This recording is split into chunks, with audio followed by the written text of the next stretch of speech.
الحمد لله نحمده ونستعينه ونستغفره ونؤمن به ونتوكل عليه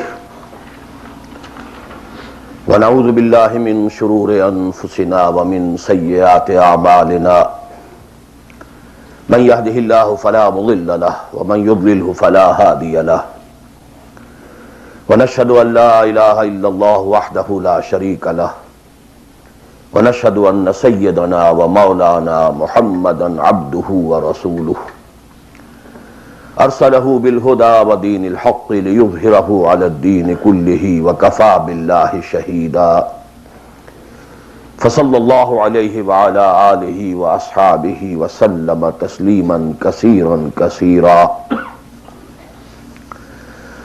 اما بعد فقد قال الله تبارك وتعالى كما ورد في سورة البقرة اعوذ بالله من الشيطان الرجيم بسم الله الرحمن الرحيم يا ايها الناس اعبدوا ربكم الذي خلقكم والذين من قبلكم لعلكم تتقون وقال تبارك وتعالى كما ورد في سورة الزاريات وما خلقت الجن والانس الا ليعبدون وقال جل وعلا كما ورد في سورة يوسف إن الحكم إلا لله أمر أن لا تعبدوا إلا إياه ذلك الدين القيم صدق الله العظيم رب اشرح لي صدري ويسر لي أمري واحلل عقدة من لساني يفقهوا قولي اللهم ربنا ألهمنا رشدنا واعذنا من شرور أنفسنا اللهم ارنا الحق حقا وارزقنا اتباعه وارنا الباطل باطلا وارزقنا اجتنابه اللهم وفقنا لما تحب وترضى آمین یا رب العالمین۔ دینی بھائیوں اور بہنوں اور بیٹوں اور بیٹیوں، میری آج کی گفتگو کا عنوان جو پہلے سے طے ہے، نجات کی راہ، لیکن میں آج چاہتا ہوں کہ جو دعائیں میں عام طور پر اپنی گفتگو کے شروع کرنے سے پہلے مانگا کرتا ہوں، ان کی طرف خصوصاً توجہ آپ کی مبذول کرا دوں۔ اللہم ربنا الہمنا رشدنا واعذنا من شرور انفسنا، اے اللہ ہمیں ہر اس بات کا الہام کر دے، ہمارے دلوں میں ہر وہ بات ڈال دے جو ہمارے رشد کی، ہدایت کی، فوز کی، کامیابی کی، فلاح کی ہو۔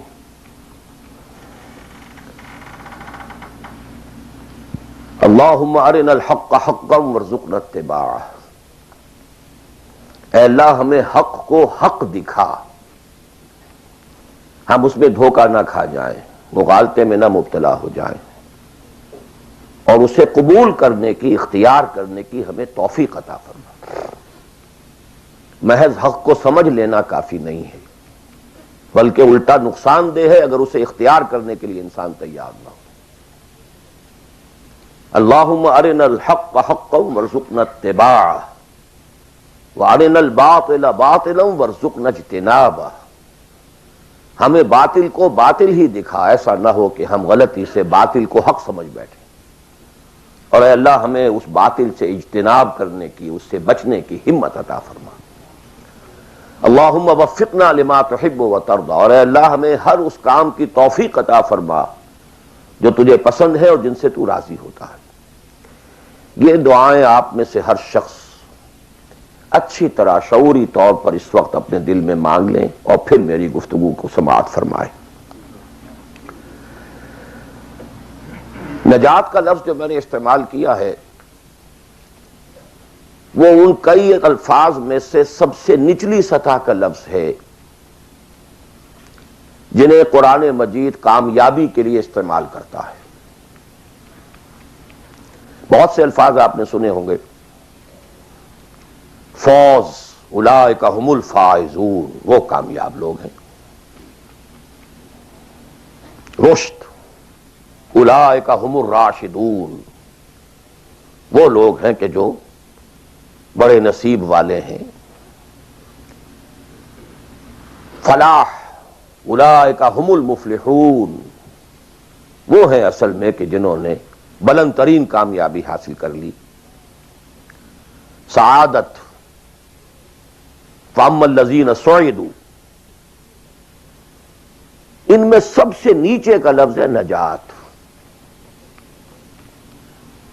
نجات سے اوپر ہے فوز، فوز سے اوپر ہے فلاح. یہ اس کی ہائر ڈگریز ہیں. جیسے کامیابی امتحانات میں ایک محض پاس ہو جانا ہے اور ایک اس میں اے گریڈز لے کر آنا ہے. یہ ہمارے ہاں وہ ڈویژن شمار ہوتے ہیں، فرسٹ ڈویژن ہے، سیکنڈ ڈویژن ہے. تو یہ کئی اصطلاحات ہیں. فوز، فلاح، رشد، سعادت. سب سے کم سب سے نیچے، سب سے کم نجات.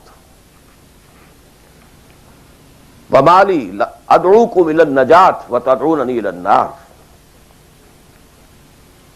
تو کم سے کم جو کامیابی کی شرائط اسلام میں ہیں، آج ہمیں ان پر گفتگو کرنی ہے.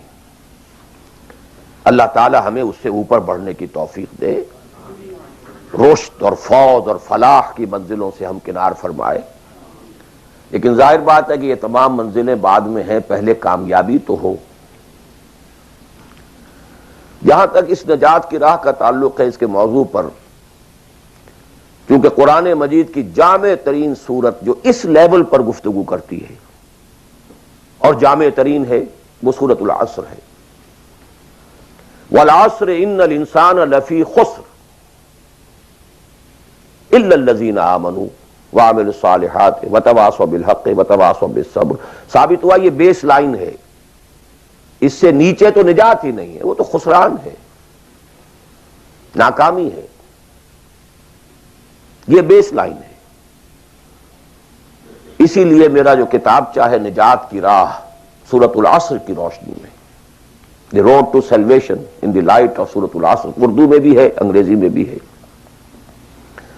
تو جیسا کہ میں نے بتایا تھا اپنی ترجمہ قرآن کے نشستوں میں کہ میں نے اسی سورۃ العصر پر بیس کر کے ایک منتخب نصاب قرآن مجید کے مطالعے کا سلیکٹڈ کورس آف اسٹڈی یہ مرتب کیا، جس میں آم کی گٹھلی جس طریقے سے وہ شے ہے جس سے پورا آم کا درخت وجود میں آ جاتا ہے، ایسے ہی سورۃ العصر ہے جس سے پورا قرآن جو ہے کھلتا چلا جاتا ہے. کتاب احکمت آیاتہ ثم فصلت من لدن حکیم خبیر. کل قرآن سورۃ العصر میں ہے. اس پر میرے آڈیوز ہیں، ویڈیوز ہیں. پورا منتخب نصاب بھی سمجھیے سورۃ العصر کی تفسیر ہے. بہرحال اس موضوع پر میں نے گزشتہ 35 سالوں میں لا تعداد مرتبہ گفتگو کی، لیکن آج میں ذرا ایک مختلف زاویے سے، مختلف اسلوب میں، باتیں وہی ہیں، حق تو ایک ہے، جہنم ایک ہی ہوگی، اس کے اندر داخلے کے دروازے لہا سبعۃ ابواب. جنت ہے، اس سے داخلے کے دروازے مختلف ہیں. حق ایک ہے، لیکن اپروچ اس تک جانے کے لیے راستے ہیں بہت سے. تو میں آج ذرا ایک مختلف اسلوب سے وہی باتیں آپ کے سامنے دہراؤں گا. مختلف اسلوب کا فائدہ ہوتا ہے. جس بات کو انسان ایک خاص انداز سے سنتے رہنے کا عادی ہو جائے پھر اس پر توجہ نہیں کرتا. بہت مرتبہ سنی ہے یہی بات ہے، لیکن ذرا سا اسلوب بدل دیجئے تو ذہن جو ہے وہ بیدار ہو جاتے ہیں اور ایک نئی آمادگی پیدا ہو جاتی ہے بات کو سمجھنے کے لیے. اسی لیے وہ بڑا پیارا مصرع ہے کہ ایک پھول کا مضمون ہو تو 100 رنگ سے بانوں. بات تو ایک ہی پھول کو ڈسکرائب کرنا ہے، لیکن اس کو اس طرح سے کروں، اس طرح سے کروں، ایسے کروں. اور اسی کو قرآن مجید نے استعمال کیا. یہ اصل اسلوب قرآن کا ہے. کذالک نصرف الآیات، تصریف الآیات، آیات کو گردش دینا. ایک آیت میں ایک مضمون پہلے ہے، دوسرا بعد میں ہے. دوسری آیت میں دوسرا مضمون جو ہے وہ پہلے آ گیا ہے اور پہلا جو ہے وہ بعد میں لے آئے. یا ایھا الذین آمنوا کونوا قوامین بالقسط شہداء للہ، یہ سورہ نساء میں ہے. یا ایھا الذین آمنوا کونوا قوامین للہ شہداء بالقسط، یہ آپ کو سورہ مائدہ میں مل جائے گا. لِیَکُونَ الرَّسُولُ شَہِیدًا عَلَیکُمْ وَتَکُونُوا شُہَدَاءَ عَلَى النَّاسِ، یہ سورہ حج میں ہے. لِتَكُونُوا شُهَدَاءَ عَلَى النَّاسِ وَيَكُونَ الرَّسُولُ عَلَيْكُمْ شَهِيدًا، یہ سورہ بقرہ میں ہے، تصریف الآیات، كَذَلِكَ نُصَرِّفُ الآیات۔ تو میں آج کوشش کر رہا ہوں تصریف آیات کے اس اسلوب کو کسی درجے میں، قرآنی اسلوب ہے، اس کو کاپی کرنا بھی آسان نہیں ہے، کوشش کروں گا اس سے اپنی وہی بات جو آپ میں سے بہت سے حضرات کے سامنے اس سے پہلے بہت مرتبہ آ چکی ہوگی، لیکن نئے اینگل سے۔ وہ اینگل کیا ہے؟ اللہ کا، دین کا ایک ہی تقاضا ہے انسان سے، وہ تقاضا جس کے بارے میں ہم کہہ سکتے ہیں کہ 100 بات کی ایک بات، ایک بات۔ جیسے اردو کا ایک محاورہ ہے، ہاتھی کے پاؤں میں سب کے پاؤں، وہ اتنا چوڑا پاؤں ہے کہ وہ سب پاؤں رکھ دیں تو اس میں آ جائیں گے۔ اس طریقے سے ایک بدو صحابی آئے تھے حضور سے، انہوں نے ایک سوال کیا تھا کہ مجھے کل دین کی بات ایک جملے میں سمجھا دیجئے۔ آپ نے فرمایا ہاں ٹھیک ہے، آؤ، قل آمنت باللہ ثم استقم، دیٹس آل، اللہ پر کہو کہ میں اللہ پر ایمان لایا، پھر اس پر جم جاؤ۔ اسی طرح آج میں آپ سے دین کا کل تقاضا، اللہ کا کل مطالبہ، اور میرے ذہن میں وہ آیت آ رہی ہے کلا لما یقض ما امرہ، ہم نے ایک ہی تقاضا انسان سے کیا، اس نے اس کو پورا نہیں کیا۔ اور میرے ذہن میں اس وقت ایک سین آ رہا ہے، وہ جو پکچر بنائی گئی تھی حضور کی سیرت پر، the messenger of Allah, the messenger of God perhaps, اس میں دکھایا گیا ہے کہ ابو طالب بستر وفات پر ہیں، آخری وقت ہے، قریش کا وفد آیا ہے الٹیمیٹم لے کر کے، ابو طالب اب ہمارا صبر کا پیمانہ لبریز ہو گیا، یا تو اپنے بھتیجے کو روک لو ورنہ پھر آئیے اوپن، پھر ایک اوپن چیلنج ہے، کھلے میدان میں مقابلہ کیجیے۔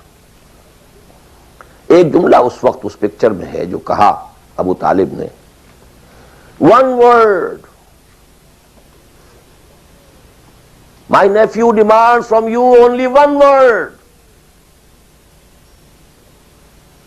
اس نے تم سے کیا تقاضا کیا ہے؟ تم سے دولت نہیں مانگی، تم سے مال نہیں مانگا، تم سے حکومت نہیں مانگی، کچھ بھی تو نہیں مانگتا، وہ ایک بات مانگتا ہے، ایک کلمہ تک مانگتا ہے۔ ابو جہل نے فوراً ریٹارٹ کیا، the one word he demands demolishes all the gods۔ وہ ایک بات اس کی ایسی ہے کہ جو ہمارے سارے معبودوں کا تیا پانچا کر کے رکھ دیتی ہے، ختم کر دیتی ہے۔ وہ ایک بات، دین تو ایک بات ہے۔ اسی انداز میں آپ کو بتا رہا ہوں کہ اللہ کا کل تقاضا، دین کا کل تقاضا ایک لفظ میں ہے، وہ لفظ ہے عبادت۔ تمام انبیاء کی دعوت آپ قرآن مجید میں مختلف مکی صورتوں میں پڑھیں گے، ان اعبدوا اللہ ما لکم من الہ غیرہ، اللہ کی عبادت کرو، تمہارا اس کے سوا کوئی الہ، کوئی معبود نہیں۔ خود قرآن کی دعوت صرف اس فرق کے ساتھ کہ پہلے انبیاء کہتے تھے یا قوم اعبدوا اللہ، اے میری قوم کے لوگوں اللہ کی عبادت کرو، اللہ کی بندگی کرو۔ حضور چونکہ بھیجے گئے پوری نوع انسانی کے لیے، تو یہاں خطاب ہے یا ایھا الناس اعبدوا ربکم الذی خلقکم والذین من قبلکم لعلکم تتقون، اے لوگو، اے بنی آدم، بندگی کرو، پرستش کرو اپنے رب کی جس نے تمہیں پیدا کیا۔ سورہ ذاریات میں فرمایا وما خلقت الجن والانس الا لیعبدون، تمہاری غایت تخلیق ہی یہ ہے، ہم نے تمہیں پیدا ہی اس لیے کیا ہے کہ تم ہماری بندگی کرو، ہماری عبادت کرو۔ اور وہی 100 بات کی ایک بات حضرت یوسف نے اپنے قید خانے کے ساتھیوں سے کہی تھی، ان الحکم الا للہ امر لا تعبدوا الا ایاہ ذلک الدین القیم۔ ایک جملے میں کل دین قیم ہے، مکمل دین ہے، اس کے سوا کسی اور کی عبادت اور بندگی نہ کرو۔ تو ایک لفظ ہے، ایک تقاضا ہے، ہم پورا کر دیں تو نجات بھی ہے، فوز بھی ہے، فلاح بھی ہے، رشد بھی ہے، سعادت بھی ہے، ہدایت بھی ہے، سب کچھ. لیکن اب یہ کہ یہ عبادت ہے کیا؟ عبادت کے 5 اجزاء، بلکہ اجزاء کا لفظ میں نے غلط شمار کیا، استعمال کیا. 2 تو ہے لازمی اجزاء، لازمی، اور 3 اس کے ضمنی پہلو ہیں. تو 2 جمع 3 5. یہ 5 باتیں اگر یاد نہیں رہتی ہیں تو عبادت کا تصور آپ کا درست نہیں ہوگا. آخر کوئی اتنی بڑی بات ہے کہ تمام نبی اسی کی رٹ لگاتے رہے، اسی کی تکرار کرتے رہے.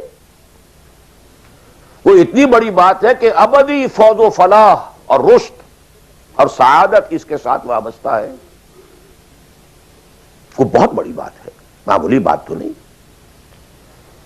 ابدی جہنم اور ابدی جنت، کتنا فرق ہے،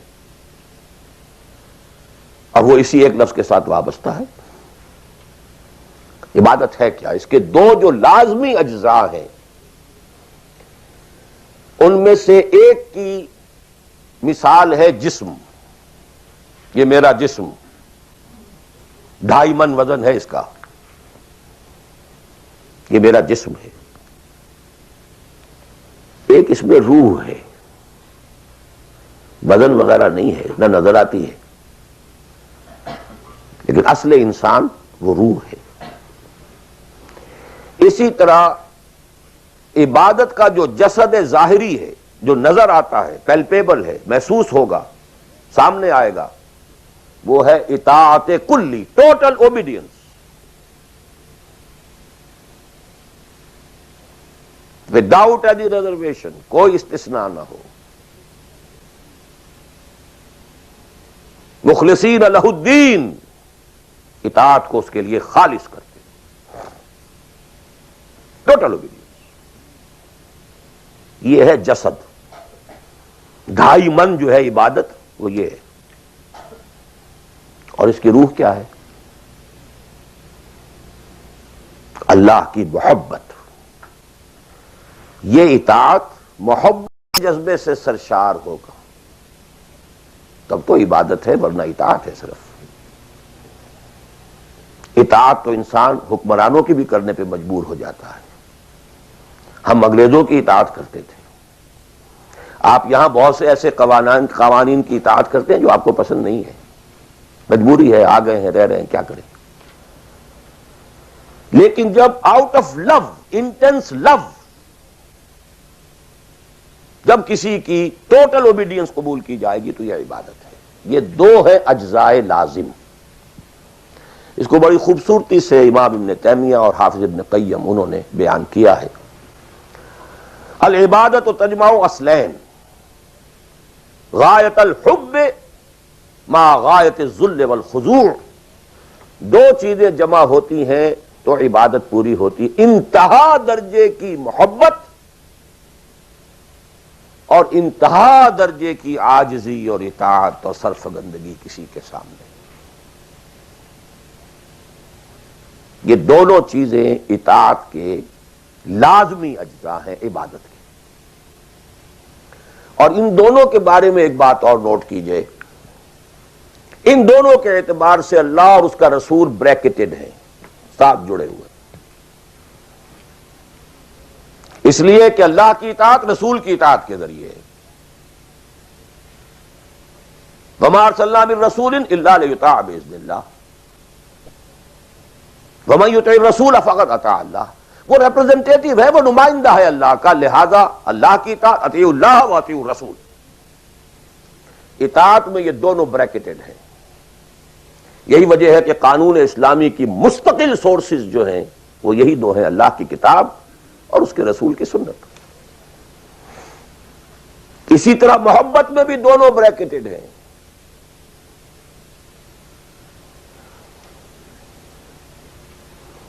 اللہ کی محبت، اس کے رسول کی محبت.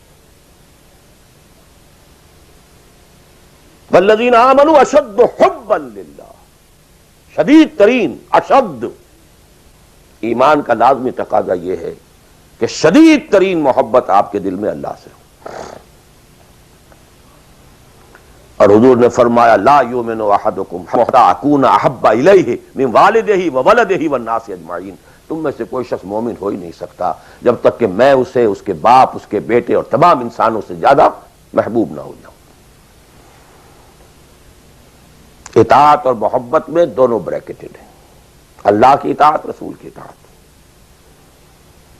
اللہ کی محبت، رسول کی محبت۔ بلکہ ایک نقطہ اور نوٹ کر لیجئے، نظری طور پر بالا تر اطاعت اللہ کی ہے اور بالا تر محبت اللہ کی ہے، اور دوسرے درجے میں اطاعت رسول کی ہے اور دوسرے درجے میں محبت رسول کی ہے۔ عملاً ایک ہے نظری چیز، ایک ہے عملاً اصلت اطاعت رسول کی ہے، اللہ کی اطاعت اس کے تابع ہے۔ کیوں؟ اللہ کا حکم بھی تو رسول نے دیا ہے، وہ بھی رسول کے منہ سے ہمیں اب تک پہنچا ہے۔ بمصطفیٰ برسا خیش را کے دی ہموس، اگر بہو نہ رسیدی تمام بولا بیس۔ تو اطاعت تو بن گئی رسول کی، اصلا رسول ہی نے بتایا اللہ کا یہ حکم آیا تو ہم مان رہے ہیں۔ اسی طرح بڑا پیارا مصرع ہے اقبال کا، از خدا محبوب تر گردد نبی،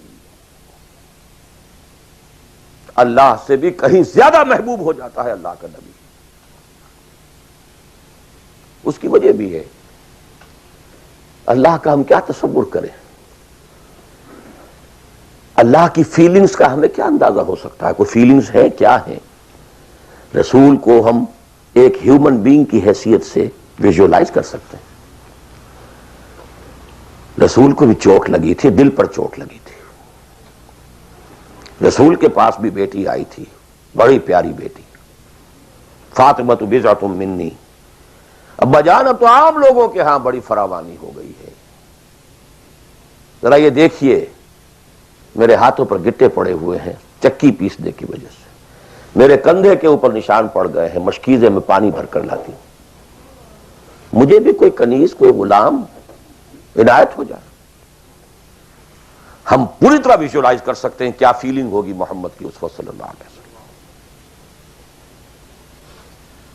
تو ہم ویژولائز کر سکتے ہیں نا کہ کیا کلیجہ اللہ نے دیا تھا کہ فرمایا بیٹی نہیں، یہ چیزیں ہمارے لیے نہیں، تمہیں میں اس سے بہتر چیز دیتا ہوں۔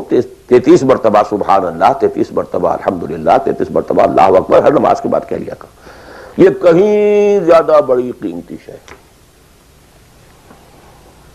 ہم محسوس کر سکتے ہیں کہ رسول کے دل پر کیا بیتی تھی جب حضرت حمزہ کی اعضا بریدہ لاش سامنے آئی ہے کہ ناک کٹی ہوئی ہے، کان کٹے ہوئے، پیٹ چاک ہے، کلیجہ باہر نکلا ہوا، اسے چبایا گیا۔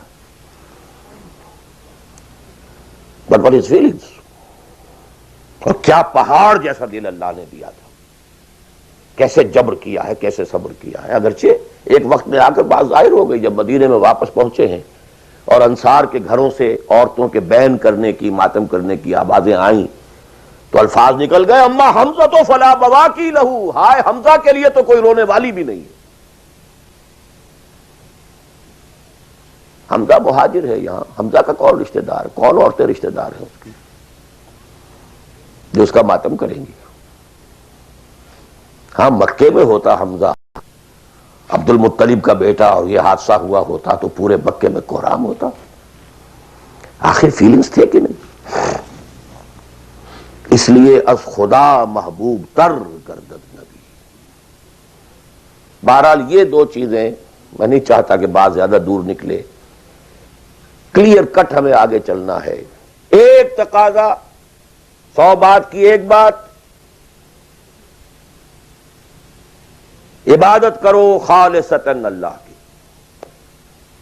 عبادت کے 2 اجزاء لازم، اطاعت کلی، absolute obedience, total obedience, without any reservations, without any exceptions, کوئی استثناءات نہ ہو۔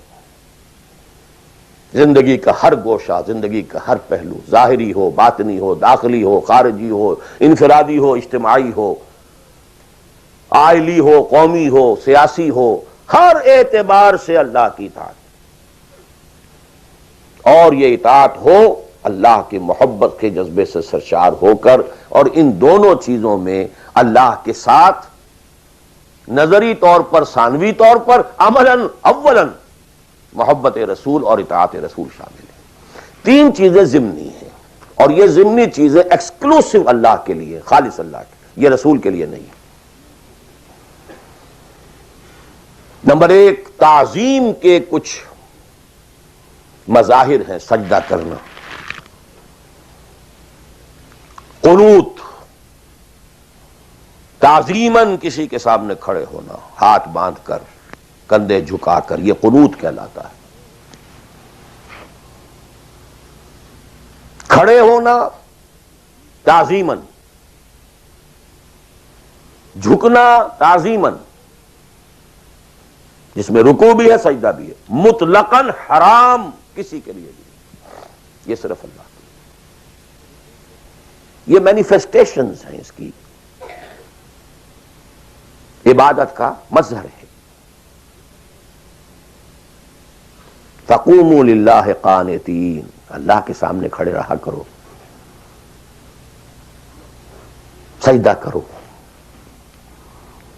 یہ اللہ کے سوا کسی کے۔ نمبر دو، دعا صرف اللہ سے، نہ کسی نبی سے، نہ کسی رسول سے، نہ کسی فرشتے سے، نہ کسی اولیاء اللہ سے، نہ کسی بزرگ شخصیت سے، کسی سے نہیں۔ لا تدعو مع اللہ احد، رسول سے بھی نہیں۔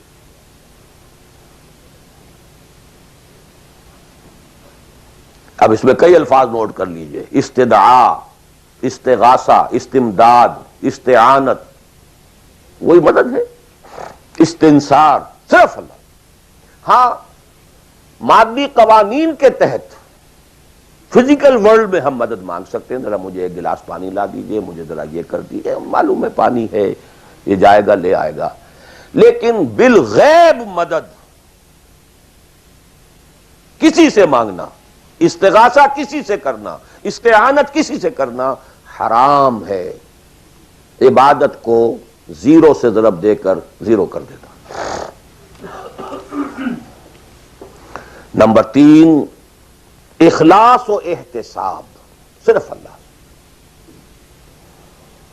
جو نیک کام کرے صرف اس کی خوشنودی کے لیے۔ یہاں تک کہ حضور کے سامنے ایک صحابی ایسے ہی محاورے میں رواں روی میں کہہ بیٹھے، ما شاء اللہ و ما شئت، جو آپ چاہیں اور اللہ چاہیں۔ فوراً ڈانٹ دیا، اجعلتنی للہ ندن، تم نے مجھے اللہ کا مد مقابل بنا دیا۔ مشیت صرف اس کی، وما تشاءون الا ان یشاء اللہ۔ کوئی نیک کام سوائے اس کی رضا جوئی کے لیے اگر کسی اور کے لیے کیا گیا، ریا ہے، سمعہ ہے، دکھاوے کے لیے ہے، شہرت کے لیے ہے، دنیا کمانے کے لیے ہے، لیڈری چمکانے کے لیے ہے، اقتدار حاصل کرنے کے لیے ہے، کوئی بھی اور مقصد اگر شامل ہوا، زیرو سے ضرب کھا کر پوری عبادت زیرو ہو جائے گی۔ احتساب، بدلے کی توقع صرف اللہ سے۔ یہ لفظ آپ خاص طور پر سنتے رہے ہوں گے ان دنوں بہت، من صام رمضان ایمانا واحتسابا غفر له ما تقدم من ذنبه ومن قام رمضان ایمانا واحتسابا غفر له ما تقدم من ذنبه ومن قام لیلۃ القدر ایمانا واحتسابا۔ ایمان کے ساتھ احتساب کیوں آ رہا ہے؟ اس کا اجر و ثواب سوائے اللہ سے اور کسی سے توقع نہ ہو۔ یہ 5 چیزیں ہیں جہاں تک اطاعت کا تعلق ہے، اس میں ایک ایکسیپشن نوٹ کر لیجئے۔ کہیں کسی وقت نسیان سے، خطا سے یا جذبات کے طوفان میں آ کر کوئی غلط حرکت کر بیٹھا، لیکن فوراً توبہ کر لے، یہ مستثنیٰ ہے۔ میں نے 3 الفاظ کہے، خطا، آپ نہیں سمجھتے تھے کہ جو میں کرنے چلا ہوں یہ ڈس اوبیڈینس ہے، آپ کو پتہ ہی نہیں تھا، خطا ہو گئی۔ نسیان، بھول گئے، ایک وقت ایسا ہے کہ آدمی کے اوپر غفلت کا ایک پردہ پڑ جاتا ہے. حضور خود فرماتے ہیں انہ لیغان علی قلبی وانی لاستغفر اللہ فی کل یوم 70 مرہ. میرے دل پر بھی کبھی کبھی حجاب سا آ جاتا ہے، میں روزانہ 70 مرتبہ استغفار کرتا ہوں اللہ. تو ہم اپنے حجابات پر حضور کے حجاب کو قیاس نہیں کر سکتے کہ نسبت خاک را با عالم پاک، وہ کوئی اور شے ہے، یہ کوئی اور شے ہے. لیکن یہ کہ باہر پردہ تو پڑتا ہے، اس میں کوئی غلط حرکت سرزد ہو گئی. یا نمبر 3، جذبات کا کوئی ہیجان تھا جس نے کہ اوور پاور کر دیا، انسان کی قوت ارادی کو معطل کر دیا، کوئی غلط حرکت سرزد ہو گئی. لیکن پھر توبہ فوراً. انما التوبۃ علی اللہ للذین یعملون السوء بجہالۃ ثم یتوبون من قریب. جیسے ہی طوفان گزرا فوراً ہوش میں آیا، یہ مجھ سے کیا ہو گیا، لا الہ الا انت سبحانک انی کنت من الظالمین. ربنا ظلمنا انفسنا وان لم تغفر لنا وترحمنا لنکونن من الخاسرین وان لم تغفر لی وترحمنی لاکونن من الخاسرین. اب یہ دعا رہے، گڑ گڑا کر اللہ معاف کر دے گا. It will be written off, it will be expunged, محو کر دیا جائے گا. یکفر عنہ سیئاتہ، اس کے معنی یہی ہے. ہاں اس کے برعکس اگر ایک گناہ بھی جان بوجھ کر مستقلاً کرتے رہے، ایک، باقی ساری 99% عبادت ہو رہی ہے، ایک حرام شے کو اپنے لیے حلال ٹھہرا لیا، شعوری طور پر، ارادی طور پر، مداومت کے ساتھ اس کے اوپر ڈیرے جما لیے، وہ ایک گناہ جو ہے وہ پوری عبادت کو زیرو سے ضرب دے کر زیرو کر دے گا، اور خلود فی النار، آگ میں ہمیشہ رہنے کی وعید. بلا من کسب سیئۃ واحاطت بہ خطیئتہ فاولئک اصحاب النار هم فیہا خالدون. ان پوائنٹس کو اچھی طرح نوٹ کیجئے. خطا خطا میں فرق ہے، گناہ گناہ میں فرق ہے. ایک گناہ غیر شعوری طور پر ہو گیا، خطا سے ہو گیا، نسیان سے ہو گیا، وقتی طوفان جذبات کا، کسی ایسی محفل میں تھے، مجلس میں تھے، کھو گئے، غلطی ہو گئی، فوراً متنبہ ہو گئے فوراً. یہ اور ہے. جیسے کہ آدمی، مجھے اچھی طرح یاد ہے ایک مرتبہ، اور میں بھولتا نہیں اس واقعے کو، میں میڈیکل کالج میں پڑھ رہا تھا تو ایک سائیکل پر جا رہا تھا کالج، اور سلپری تھی روڈ.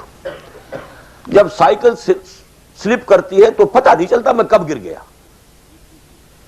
گرا ہوں لیکن مجھے پتا اس وقت چلا جب اٹھ چکا تھا میں کہ میں گرا تھا، کیونکہ آدمی وہ پڑا نہیں رہتا، فوراً اٹھتا. یہ جو ہے فوراً اٹھنا، ثم یتوبون من قریب، یہ بھی بعد میں معلوم ہوتا کہ میں گرا تھا جبکہ اٹھ چکا ہوتا آدمی. اتنا انسٹنٹینیس ہوتا ہے معاملہ. یہ ہے یتوبون من قریب. اور اس کو اللہ نے اپنے ذمے، انما التوبۃ علی اللہ، اللہ کے ذمے ہے یہ کہ وہ ایسے شخص کی توبہ قبول کرے. انما التوبۃ علی اللہ للذین یعملون السوء بجہالۃ ثم یتوبون من قریب. بہرحال یہ ایک اس کی ضمنی بات تھی کہ اطاعت کلی کے ضمن میں ان دونوں چیزوں کو ذہن میں رکھیے. گناہ کا ہو جانا، کل بنی آدم خطاؤون وخیر الخطائین التوابون، التائب من الذنب کمن لا ذنب لہ. بہت اس میں ہمارے لیے پر امید باتیں کہی گئی. اللہ کو اپنے گناہگار بندے کی توبہ سے اتنی ہی خوشی ہوتی ہے جتنی کہ اس شخص کو ہوئی جو ایک صحرا میں سفر کر رہا تھا. ایک ہی اونٹ تھا، اسی پر اس کا پانی تھا، اسی پر اس کا راشن تھا. تھوڑی دیر کے لیے سستانے کو لیٹا، آنکھ کھلی تو اونٹ غائب. دوڑ رہا ہے مشرق میں، مغرب میں، شمال میں، جنوب میں، تھک ہار کر بیٹھ گیا ہے. اب وہ موت کا انتظار کر رہا، نہ پانی ہے، نہ کوئی غذا ہے، نہ کوئی سواری ہے کہ اس صحرا لقدق صحرا سے نکل سکے. کہ اچانک دیکھتا ہے کہ اونٹ تو کھڑا ہے، موجود ہے. تو اسے اتنی خوشی ہوتی ہے کہ وہ کہتا ہے اللہ تو میرا بندہ، میں تیرا رب. کہنا یہ چاہتا تھا اللہ تو میرا رب، میں تیرا بندہ، لیکن اتنا مغلوب ہو گیا ہے اس وقت جذبات میں خوشی کے کہ کہہ یہ بیٹھا کہ اللہ تو میرا بندہ، میں تیرا رب. اتنی خوشی ہوتی ہے کہ اللہ کو اپنے کسی گناہگار بندے کی توبہ سے. تو یہ وہ ہے وہ مسئلہ عارضی، فوری، لا علمی، جہالت، طوفان یا کسی ماحول کے فوری اثر کے تحت کوئی غلطی ہو گئی فوراً توبہ کی. لیکن یہ کہ اگر جان بوجھ کر کانشس ڈیسیژن ایک حرام شے کو بھی اگر مستقلاً اختیار کر لیا، بلا من کسب سیئۃ واحاطت بہ خطیئتہ فاولئک اصحاب النار هم فیہا خالدون. اب آئیے نیکسٹ، میں جسے آج ایک نیا اینگل کہہ رہا ہوں وہ کیا ہے. دیکھیے اطاعت کے دو پہلو ہیں، انفرادی اور اجتماعی. میری مراد کیا ہے؟ ان کی ریشو پروپورشن مختلف ہوگی. کوئی بہت آرگنائزڈ سوسائٹی ہے، اسٹیٹ کا کانسیپٹ ہے، اجتماعیت کا پڑھنا بہت بھاری ہو جاتا ہے، انفرادیت بہت محدود ہو جاتی ہے. کوئی بڑی پریمیٹیو سی سوسائٹی ہے، آرگنائزڈ اسٹیٹ نہیں ہے، تو انفرادیت کا دائرہ وسیع ہوتا ہے، اجتماعیت محدود ہوتی ہے. In various proportions. لیکن پہلے ان کو آئیڈینٹیفائی کیجئے، اس سے میری مراد کیا ہے. ایک وہ اللہ کی اطاعت ہے کہ جو ایک انسان کے اپنے بس میں ہے وہ کر سکتا ہے، چاہے بھوک آ جائے، فاقہ آ جائے، نقصان ہو جائے، جان کا اندیشہ ہو جائے، یہ کر سکتا ہے. ایک وہ اطاعت ہے جو کسی صورت کر ہی نہیں سکتا جب تک کہ اجتماعی ماحول نہ بدلے. کتنا ہی سنسیئر ہو، کتنا ہی نیک ہو، کتنا ہی فیصلہ کر لے، کر ہی نہیں سکتا. وہ اس کے ہاتھ میں ہے ہی نہیں. ایک ریاست ہے، آرگنائز اسٹیٹ ہے، اس کا لا ہے، آپ اس میں رہ رہے ہیں تو وہی قانون چلے گا. آپ کے بس میں نہیں ہے. آپ کا بیٹا فرض کیجئے خدا نہ خواستہ زنا کرے تو آپ اسے رجم نہیں کر سکتے، چاہے آپ کا بیٹا ہے. You have no power, no authority. آپ کا اپنا بیٹا اپنی بیٹی چوری کر لے، آپ ہاتھ نہیں کاٹ سکتے. اب مجھے یاد آ رہا ہے لو ان فاطمہ بنت محمد سرقت، بالفرض ہی کہہ رہا ہوں نا میں بھی، مفروضے کے طور پر آپ نہیں ہاتھ کاٹ سکتے. ایک معاشرہ ہے جس کے اندر پوری معیشت جو ہے سود کے اوپر ہے، آپ سانس بھی نہیں لے سکتے کہ جو سود سے خالی ہو.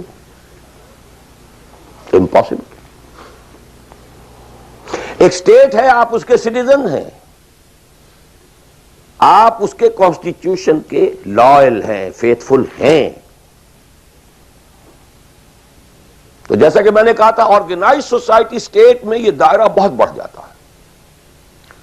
ٹرائبل ہے، وہاں یہ کہ انفرادیت کا کافی دائرہ ہوتا ہے، قانون کم سے کم ہوتے ہیں، نظم کم سے کم ہوتا ہے، سسٹم جو ہے اس کی گرفت کم سے کم ہوتی ہے. اب دیکھیے دو حیثیتیں دنیا میں ممکن ہیں. ایک انتہائی خوش بختی کی، انتہائی خوش قسمتی کی کہ ایک انسان ایک ایسے ماحول میں پیدا ہو گیا ہے یا وہ ہجرت کر کے ایسے ماحول میں چلا گیا ہے جہاں ٹوٹل دین غالب ہے، دین قائم ہے، نظام ہے ہی دین کا، حکومت ہے ہی اللہ کی. وہاں جا کر انسان کتنا how at ease he will feel. No friction. وہ بھی اللہ کی بندگی کرنا چاہتا ہے، ماحول بھی سازگار ہے، پورا نظام بھی اللہ کی بندگی پر ہے، پورا قانون بھی اللہ ہی کا نافذ ہے، پورا تعلیم کا ڈھانچہ بھی اللہ ہی کے ہدایت کے مطابق ہے، تمام ذرائع ابلاغ سے بھی اسی کے مطابق چیزیں ہیں جو نشر ہو رہی ہیں، آڈیو ویژول سب کچھ. انتہائی خوش قسمتی، موسٹ فارچونیٹ کہ ایک انسان ایسے ماحول میں ہو.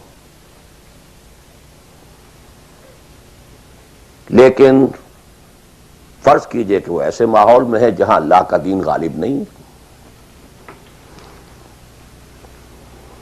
بہت محدود سا حصہ ہے جس میں وہ اللہ کا حکم مان سکتا ہے. نماز وہ پڑھ سکتا ہے, روزہ رکھ سکتا ہے, کوئی نہیں روکتا. اسرائیل میں بھی جا کے پڑھ لیجئے نماز اور روزہ, امریکہ میں کر لیجئے, بھارت میں کر لیجئے, کوئی نہیں روکتا. نو وے.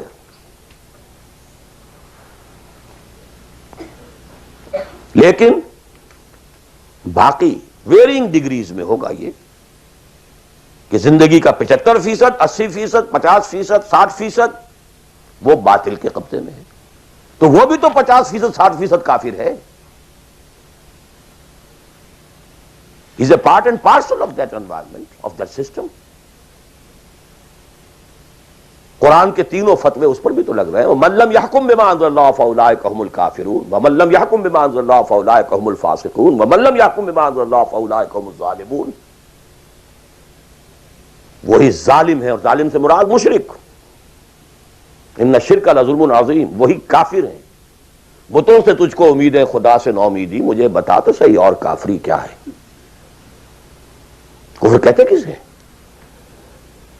وہی تو فاسق ہیں, ناہنجار ہیں, باغی ہیں. ویرنگ ڈگریز کے اندر جتنا بھی اس نظام کی گرفت ہے, اس درجے میں ہر وہ شخص کافر اور ظالم اور مشرک ہے جو اس ماحول میں رہ رہا ہے. ان دونوں حالتوں میں دین کے تقاضے بالکل ایک دوسرے کے برعکس ہو جاتے ہیں. اب یہ پوائنٹ ہے جو میں چاہتا ہوں آج, I want to hammer it.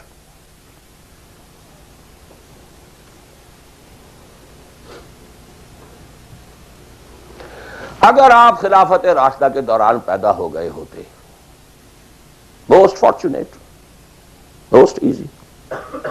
دین قائم ہے, اللہ کے احکام جاری ہیں, سارا نظام وہی ہے, دی ہول اسٹیٹ کرافٹ وہ اسلام کی بنیاد پر کام کر رہا ہے. آپ ایک سٹیزن ہیں, آپ کے لیے تقرب بالنوافل کے درجے کھلے ہوئے ہیں. فرض تو پورے ہیں یہاں, نفل نماز پڑھیے, نفل علم حاصل کیجئے, نفل روزے رکھتے چلے جائیے, نفلی چلے کیجئے, جو چاہیے کیجئے. تقرب بالنوافل. اور اس تقرب بالنوافل کا درجہ یہاں تک اونچا ہو سکتا ہے وَيَتَقَرَّبُ إِلَيَّ عَبْدِي بِالنَّوَافِلِ حَتَّى أَكُونَ, میرا بندہ نوافل کے ذریعے سے میرا تقرب حاصل کرتا جاتا ہے, کرتا جاتا ہے, کرتا جاتا ہے, یہاں تک کہ میں اس کی آنکھیں بن جاتا ہوں جن سے وہ دیکھتا ہے, اس کے کان بن جاتا ہوں جن سے وہ سنتا ہے, اس کے ہاتھ بن جاتا ہوں جن سے وہ پکڑتا ہے, اس کے پاؤں بن جاتا ہوں جن سے وہ چلتا ہے. حدیث قدسی, اور سارے وہابی بھی مانتے ہیں اس کو, یہ نہ سمجھیے کہ یہ کسی صوفی کی بڑھ ہے. حدیث صحیح عند کل المحدثین. اللہ ہاتھ بن جاتا ہے آپ کا, اللہ پاؤں بنتا ہے آپ کا, اللہ آنکھ بنتا ہے آپ کی, اللہ کان بنتا ہے آپ کا. یہ بہت اونچی بات ہے, بہت اونچی بات ہے, بہت اونچی بات ہے. لیکن یہ تقرب بالنوافل کا درجہ کہاں آئے گا؟ جہاں آپ ایک اسلامی نظام کے تحت سانس لے رہے ہیں, جہاں وہ اسلامی نظام نہیں ہے. پہلا فرض تن من دھن اس نظام کو بدلنے کے لیے لگا دینا. اگر یہ نہیں ہے تو نماز نہیں ہے, منہ پر دے ماری جائے گی. میں جو کچھ کہہ رہا ہوں علی وجہ البصیرت کہہ رہا ہوں, میری پوری زندگی کے مطالعے کا نچوڑ ہے. نماز منہ پر دے ماری جائے گی, روزے منہ پر دے مارے جائیں گے. You reconcile yourself to that system جو میری بغاوت کے اوپر مبنی تھا.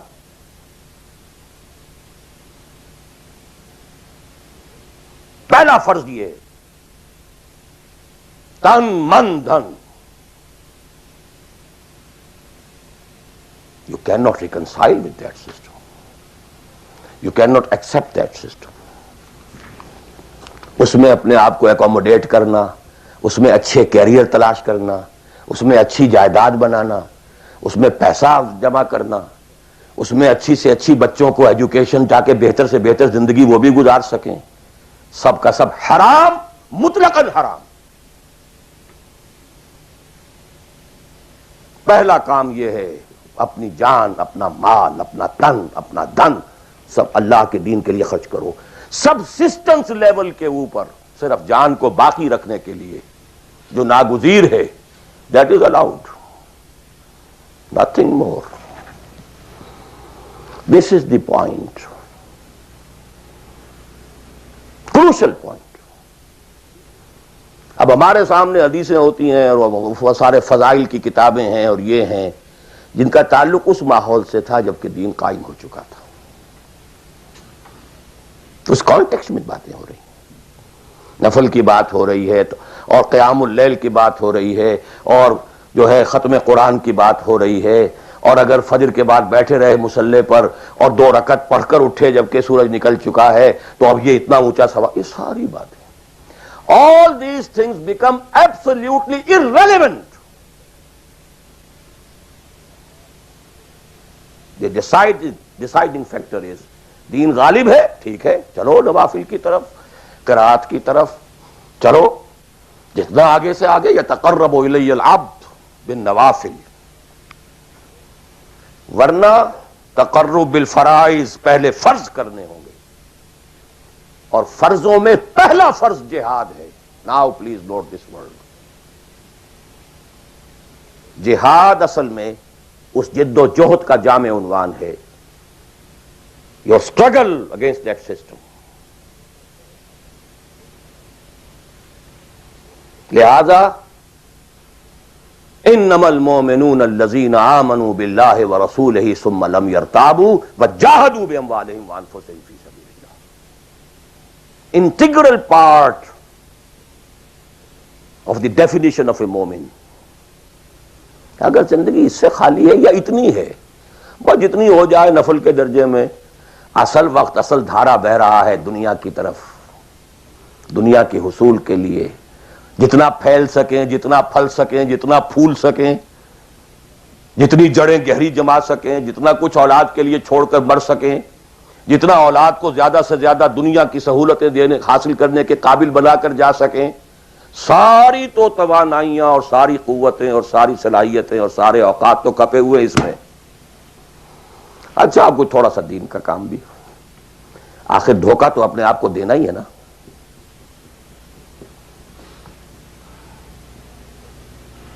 عصمت فروش عورتیں بھی تو کالے کپڑے پہن کے جلوس میں نکلتی ہیں تازیوں کے، اور سبیلیں لگاتی ہیں اور مسجدیں بناتی ہیں۔ They have to deceive themselves۔ ڈاکو لوگ نہایت سفاک یتیموں اور بیواؤں کی سرپرستی کرتے تھے۔ ہمارے معاشرے میں جو بستہ الف بستہ بے کے غنڈے ہوتے ہیں، ان کے ہاں بھی نیکی کا، پن کا، خیر کا کھاتا ہوتا ہے۔ اسی طرح کچھ مذہبی ایکٹیویٹی ہے۔ اصل شے یہ ہے کس ماحول میں رہ رہے ہیں۔ بہت خوش قسمت ہوتا میں اور آپ، پھر آپ اچھے سے اچھا پہنتے، کوئی اعتراض نہیں، اچھے سے اچھا کھاتے۔ قل من حرم زینۃ اللہ التی اخرج لعبادہ والطیبات من الرزق۔ خلافت راشدہ میں آپ رہ رہے ہیں، آپ حلال ذریعے سے کما رہے ہیں، آپ بہت اچھا کھائیے، بہت اچھا پہنیے، بلکہ اللہ چاہتا ہے کہ اس کی نعمت جو اس نے تمہیں دی ہے وہ تم پر ظاہر ہو۔ لیکن پلیز نوٹ دی کانٹیکسٹ، دین مغلوب ہو اور آپ اچھا پہننے اور اچھے کھانے کی فکر میں ہو۔ مجھے جملہ یاد آ رہا ہے حضرت ابو بکر کا رضی اللہ تعالی عنہ۔ تھوڑا سا مسئلہ ہوا تھا کہ لوگوں نے کہا کہ زکوٰۃ ہم دیں گے لیکن زکوٰۃ ریاست کو نہیں دیں گے، اپنے طور پر خرچ کریں گے۔ حضرت ابو بکر نے فیصلہ کیا ان کے خلاف جنگ کا۔ حضرت عمر جیسی شخصیت بھی مشورہ دے رہی ہے کہ دیکھیں نہیں، 2 فرنٹ پہلے ہم نے کھولے ہوئے ہیں۔ جیش اسامہ کو بھی آپ نے روکا نہیں کہ جائے، حضور نے تیار کیا تھا۔ پھر جو مرتدی ہو گئے کسی اور کو نبی مان لیا ان کے خلاف تو جنگ کرنی ہی کرنی ہے، لیکن یہ تو صرف نماز بھی پڑھ رہے ہیں اور یہ زکوٰۃ کا بھی انکار نہیں کر رہے ہیں، صرف ہمیں نہیں دے رہے ہیں، تو ان کے ساتھ ذرا مصلحت کا تقاضا یہ ہے کہ کچھ نرمی کی جائے۔ ان کے بڑے پیارے الفاظ تھے، ایبدل الدین وانا حی، کیا دین میں تغیر کیا جائے گا جبکہ ابھی میں زندہ ہوں؟ خدا کی قسم اگر یہ حضور کے زمانے میں زکوٰۃ کے اونٹوں کے ساتھ ان کے باندھنے والی رسی بھی دیتے تھے، اور اب اگر یہ کہیں گے کہ اونٹ لے جاؤ رسی نہیں دیں گے تب بھی میں قتال کروں گا، اور خدا کی قسم کوئی میرا ساتھ نہیں دے گا تو میں اکیلا جاؤں گا۔ اور اے عمر تمہیں کیا ہو گیا؟ تم جاہلیت میں تو بڑے سخت تھے، اسلام میں آ کر تم نرم ہو گئے ہو۔ یہ ڈانٹ ابو بکر پلا رہے ہیں عمر کو رضی اللہ تعالی عنہ۔ تو اچھی طرح جان لیجئے، اب میں نہیں کہہ سکتا کہ میں کس طریقے سے اس کو بیان کروں، کیسے ٹھوک ٹھوک کر آپ کے ذہنوں میں اتار دوں۔ یہ ہے اصل شے، دین کا سارا سٹرکچر ہی بالکل ریورس ہو جاتا، the whole value structure absolutely changes. دین غالب ہے تو وہ ساری باتیں ہیں جو ہم نے خوب یاد کی ہوئی ہیں، آج حقوق والدین بھی تو ہے نا، آخر بچوں کے حقوق بھی تو ہے نا۔ یہ حقوق والدین جو ہے ان مہاجرین کو یاد نہیں آئے جو اپنے ماں باپ کو چھوڑ کر مدینے پہنچ گئے تھے، یہ اولاد کے حقوق انہیں یاد نہیں آئے، بیویوں کے حقوق یاد نہیں آئے، وہ تو فینیٹکس تھے نا، پاگل تھے نا۔ مدینے کے منافقین نے انہیں سفہاء کہا تھا، بے وقوف لوگ ہیں یہ، انؤمن کما آمن السفہاء، these fools, these fanatics۔ یہ ساری حدیثیں آپ کو یاد ہیں۔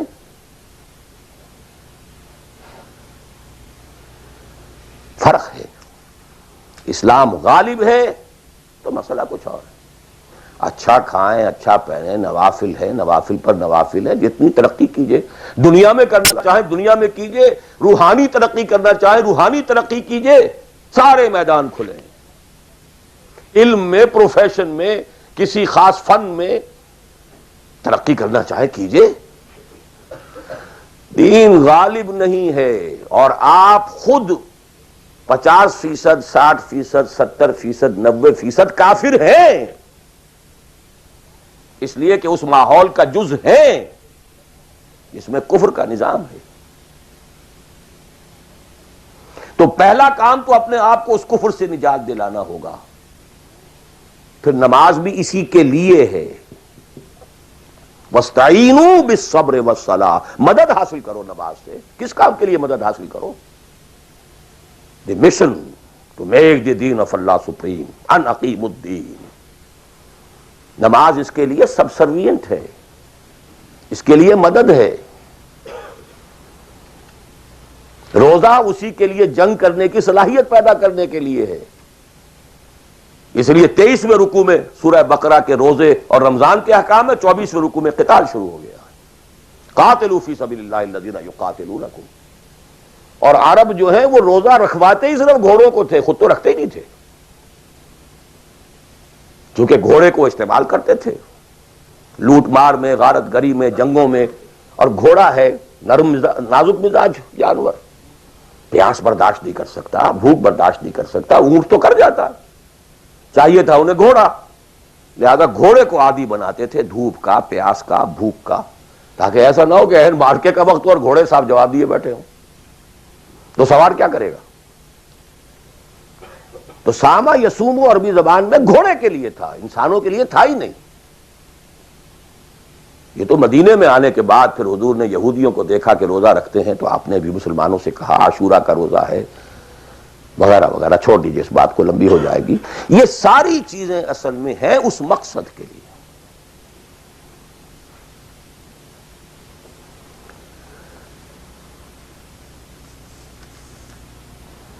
اب دیکھیے کہ اب پریکٹیکلی ہم آتے ہیں مسئلے کے اوپر۔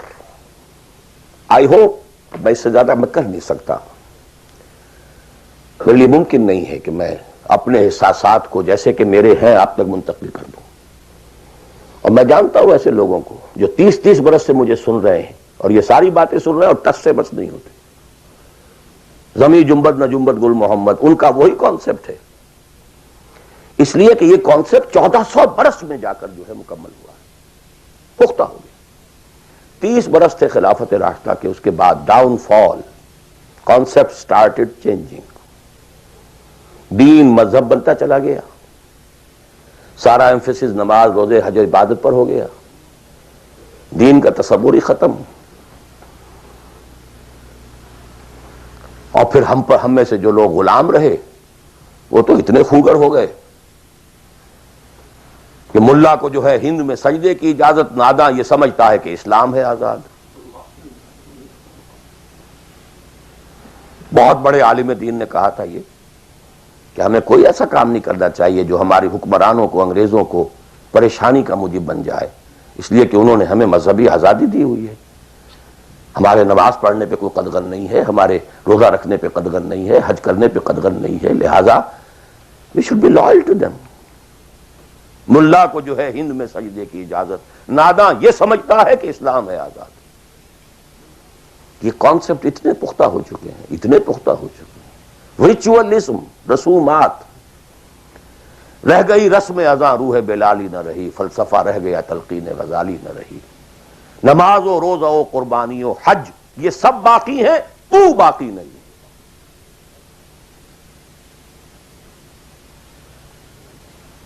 نمازیں بھی ہیں، روزے بھی ہیں، تراویح بھی ہم نے پڑھی ہے، اب موسم آ رہا، عید الاضحیٰ بھی ہوگی، قربانی بھی ہوگی، حج کے لیے بھی جائیں گے، لیکن دنیا پر کوئی اثر اس کا؟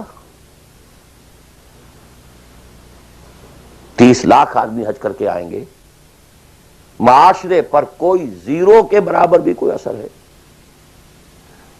جو خود کا جا کر کے آتے ہیں ان پر کوئی اثر ہوتا ہے؟ جیسے گئے ویسے آئے۔ الٹا یہ کہ یہ اور کانفیڈنس لے آئے کہ پچھلے سارے گناہ معاف ہو گئے، اب اثر نو کرنے کی چھوٹ ہے۔ This is what is happening۔ اور میں اپنا 35 سال کا تجربہ آپ کو بتا رہا ہوں۔ اصل ڈیسائسو پوائنٹ یہ، اس کو سمجھ لیں اگر تو آپ کا پورا تصور بدل جائے گا، ویلیو سٹرکچر بدل جائے گا، لیکن نہیں تو پھر جو بھی ہے وہ ہے۔ اب میں ایک عملی سوال کہہ رہا تھا کہ اس میں ایک بڑا عملی سوال ہے، میں کیا کروں؟ میں ایک ایسے ماحول میں رہ رہا ہوں جس میں اللہ کا دین غالب نہیں ہے۔ میں نماز پڑھ رہا ہوں، روزہ رکھ رہا ہوں، میں شراب نہیں پیتا، میں سور نہیں کھاتا، چلو میں نے اپنا اکاؤنٹ جو ہے بینک میں جو ہے کرنٹ اکاؤنٹ رکھا ہوا ہے، میں نے کوئی سود نہیں لیا، نہ سود لینا چاہتا ہوں، کیا کروں؟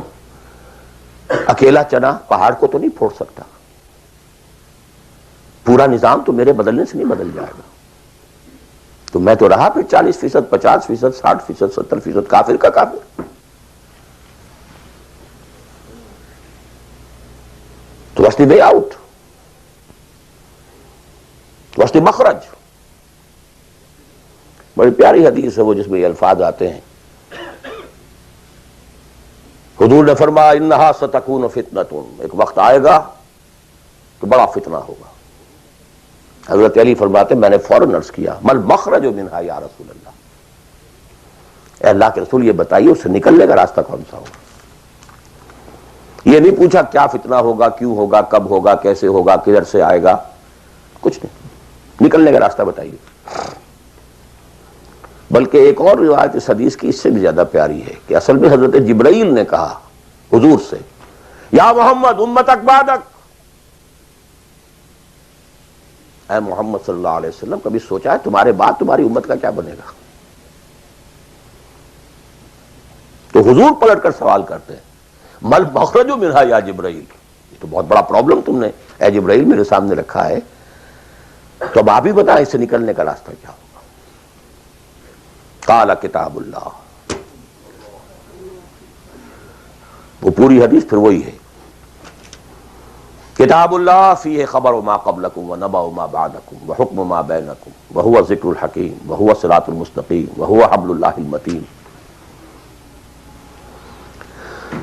اس کا مخرج کیا ہے؟ یہ ہے اصل میں میرے اور اگر تو یہ بات سمجھ میں آ گئی اس کے لیے تصور سمجھ لیجئے، ہمارے دین میں کفارے کا ایک تصور ہے۔ آپ نے روزہ توڑ دیا، وہ تو ٹوٹ گیا، کیا کروں، جڑ تو نہیں سکتا۔ کب اشکوں سے جڑ سکتا ہے؟ جو ٹوٹ گیا سو ٹوٹ گیا۔ موتی ہو کہ شیشہ جام کے بل، جو ٹوٹ گیا سو ٹوٹ گیا۔ تم ناحق ٹکڑے چن چن کر دامن میں چھپائے بیٹھے ہو، شیشوں کا مسیحا کوئی نہیں، کیا آس لگائے بیٹھے، وہ تو ٹوٹ گیا، لیکن اس کا کفارہ دے دیا گیا۔ کفارہ ہے، قسم کھائی تھی، یہ نہیں ہے کہ اب توڑ نہیں سکتے، غلط کھا بیٹھے، توڑو، کفارہ۔ آج میں اس لفظ کفارہ کے حوالے سے آپ کے سامنے وہ بات رکھ رہا ہوں۔ اب مجھے اللہ نے پیدا کر دیا اس دور میں، کسی کو ہندوستان میں پیدا کیا، کسی کو انگلستان میں کیا ہے، کسی کو امریکہ میں کیا ہے، کسی کو پاکستان میں کیا ہے، کچھ کو پاکستان پہنچا دیا ہے، چاہے زبردستی چاہے اپنی مرضی سے، کسی کو یہاں پہنچا دیا ہے چاہے کسی بھی نیت اور کسی بھی ارادے سے، لیکن اب ہے، کہیں ہے، کیا کریں؟ کوئی کفارہ ہونا چاہیے، کوئی مخرج ہونا چاہیے، بس یہی کفارہ ہے۔ پھر نوٹ کر لیجئے، اس ماحول سے سوائے سبسسٹنس لیول کے اور کچھ حاصل مت کرو، اور اس سبسسٹنس لیول پر بھی جو کچھ تم نے کھایا پیا ہے اور سانس لیا ہے، جو انرجی کریٹ ہوئی ہے، اس کا میکسیمم اس جہاد میں صرف کر دو کہ اس نظام کو بدلو۔ تمہاری یہ جد و جہد، تمہاری یہ کوشش کفارہ بن جائے گی اس کا۔ معذرۃ الی ربکم، معذرت پیش کر سکو گے اللہ کے۔ اے اللہ، میں نے اس نظام کے ساتھ ریکنسائل نہیں کیا۔ اے اللہ، میں نے اپنی توانائیوں اور اپنی محنتوں سے نہ اپنے لیے کوئی جاگیر بنائی، نہ اپنے لیے جائیداد بنائی۔ اے اللہ، میں کوئی دولت چھوڑ کر نہیں مرا۔ اے اللہ، میں نے اپنے بچوں کو بھی اسی کام کے لیے لگا دیا تھا۔ میں نے ان کی دنیا سے بڑھ کر ان کی عاقبت کی فکر کی ہے۔ نہیں کر سکا، آگے کچھ نہیں ہو سکا تو میں بے بس ہوں۔ حضرت نوح بھی تو بے بس تھے، کیا کر گئے؟ لیکن اگر کسی بھی درجے میں ریکنسیلیشن ہے، کمپیٹیبلٹی ہے، اس کو آپ نے ایکسپٹ کر لیا ہے، اس میں پھلنے پھولنے اور پھیلنے کا بندوبست کر رہے ہیں، you are doomed. Everything will be multiplied by a big zero and will become a zero۔ یہ ہے جو میں سمجھا۔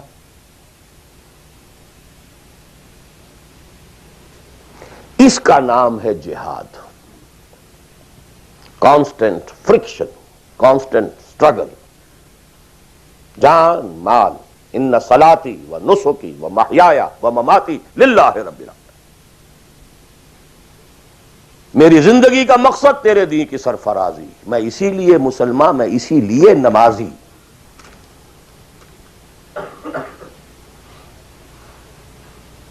اب وہ آیت آئی، محبت میں اللہ اور اس کے رسول کی محبت کے ساتھ تیسری محبت جوڑ دی گئی، جہاد کی محبت۔ اللہ کی محبت، اس کے رسول کی محبت، اس کے راہ میں جہاد کی محبت، یہ تین محبتیں جتنی بھی ہیں تمہارے اندر، ایک پٹڑے میں ڈال لو، اور 8 محبتیں دوسرے پٹڑے میں ڈال لو۔ باپ کی محبت، بیٹے کی محبت، بھائی کی محبت، بیوی کی محبت، اور کی محبت، اور رشتہ داروں کی محبت، جائیداد کی محبت، کاروبار کی محبت، مال کی محبت۔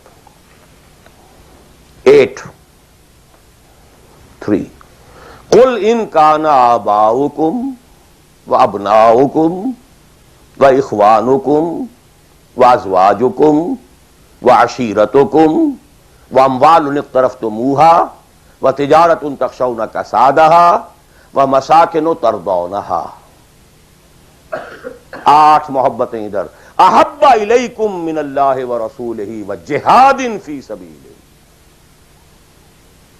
اگر یہ 8 محبتیں زیادہ بھاری ہیں تمہارے دل میں اللہ کی محبت سے، اس کے رسول کی محبت سے، اس کی راہ میں جہاد کی محبت سے، فتربصوا، جاؤ دفع ہو جاؤ، حتی یاتی اللہ بامرہ، یہاں تک کہ اللہ اپنا فیصلہ سنا دے۔ واللہ لا یہدی القوم الفاسقین، اللہ ایسے ناہنجاروں کو بالکل ہدایت نہیں دیتا۔ You deserve no guidance. کہتے رہیے اللہم اہدنا فیمن ہدیت، پڑھتے جائیے.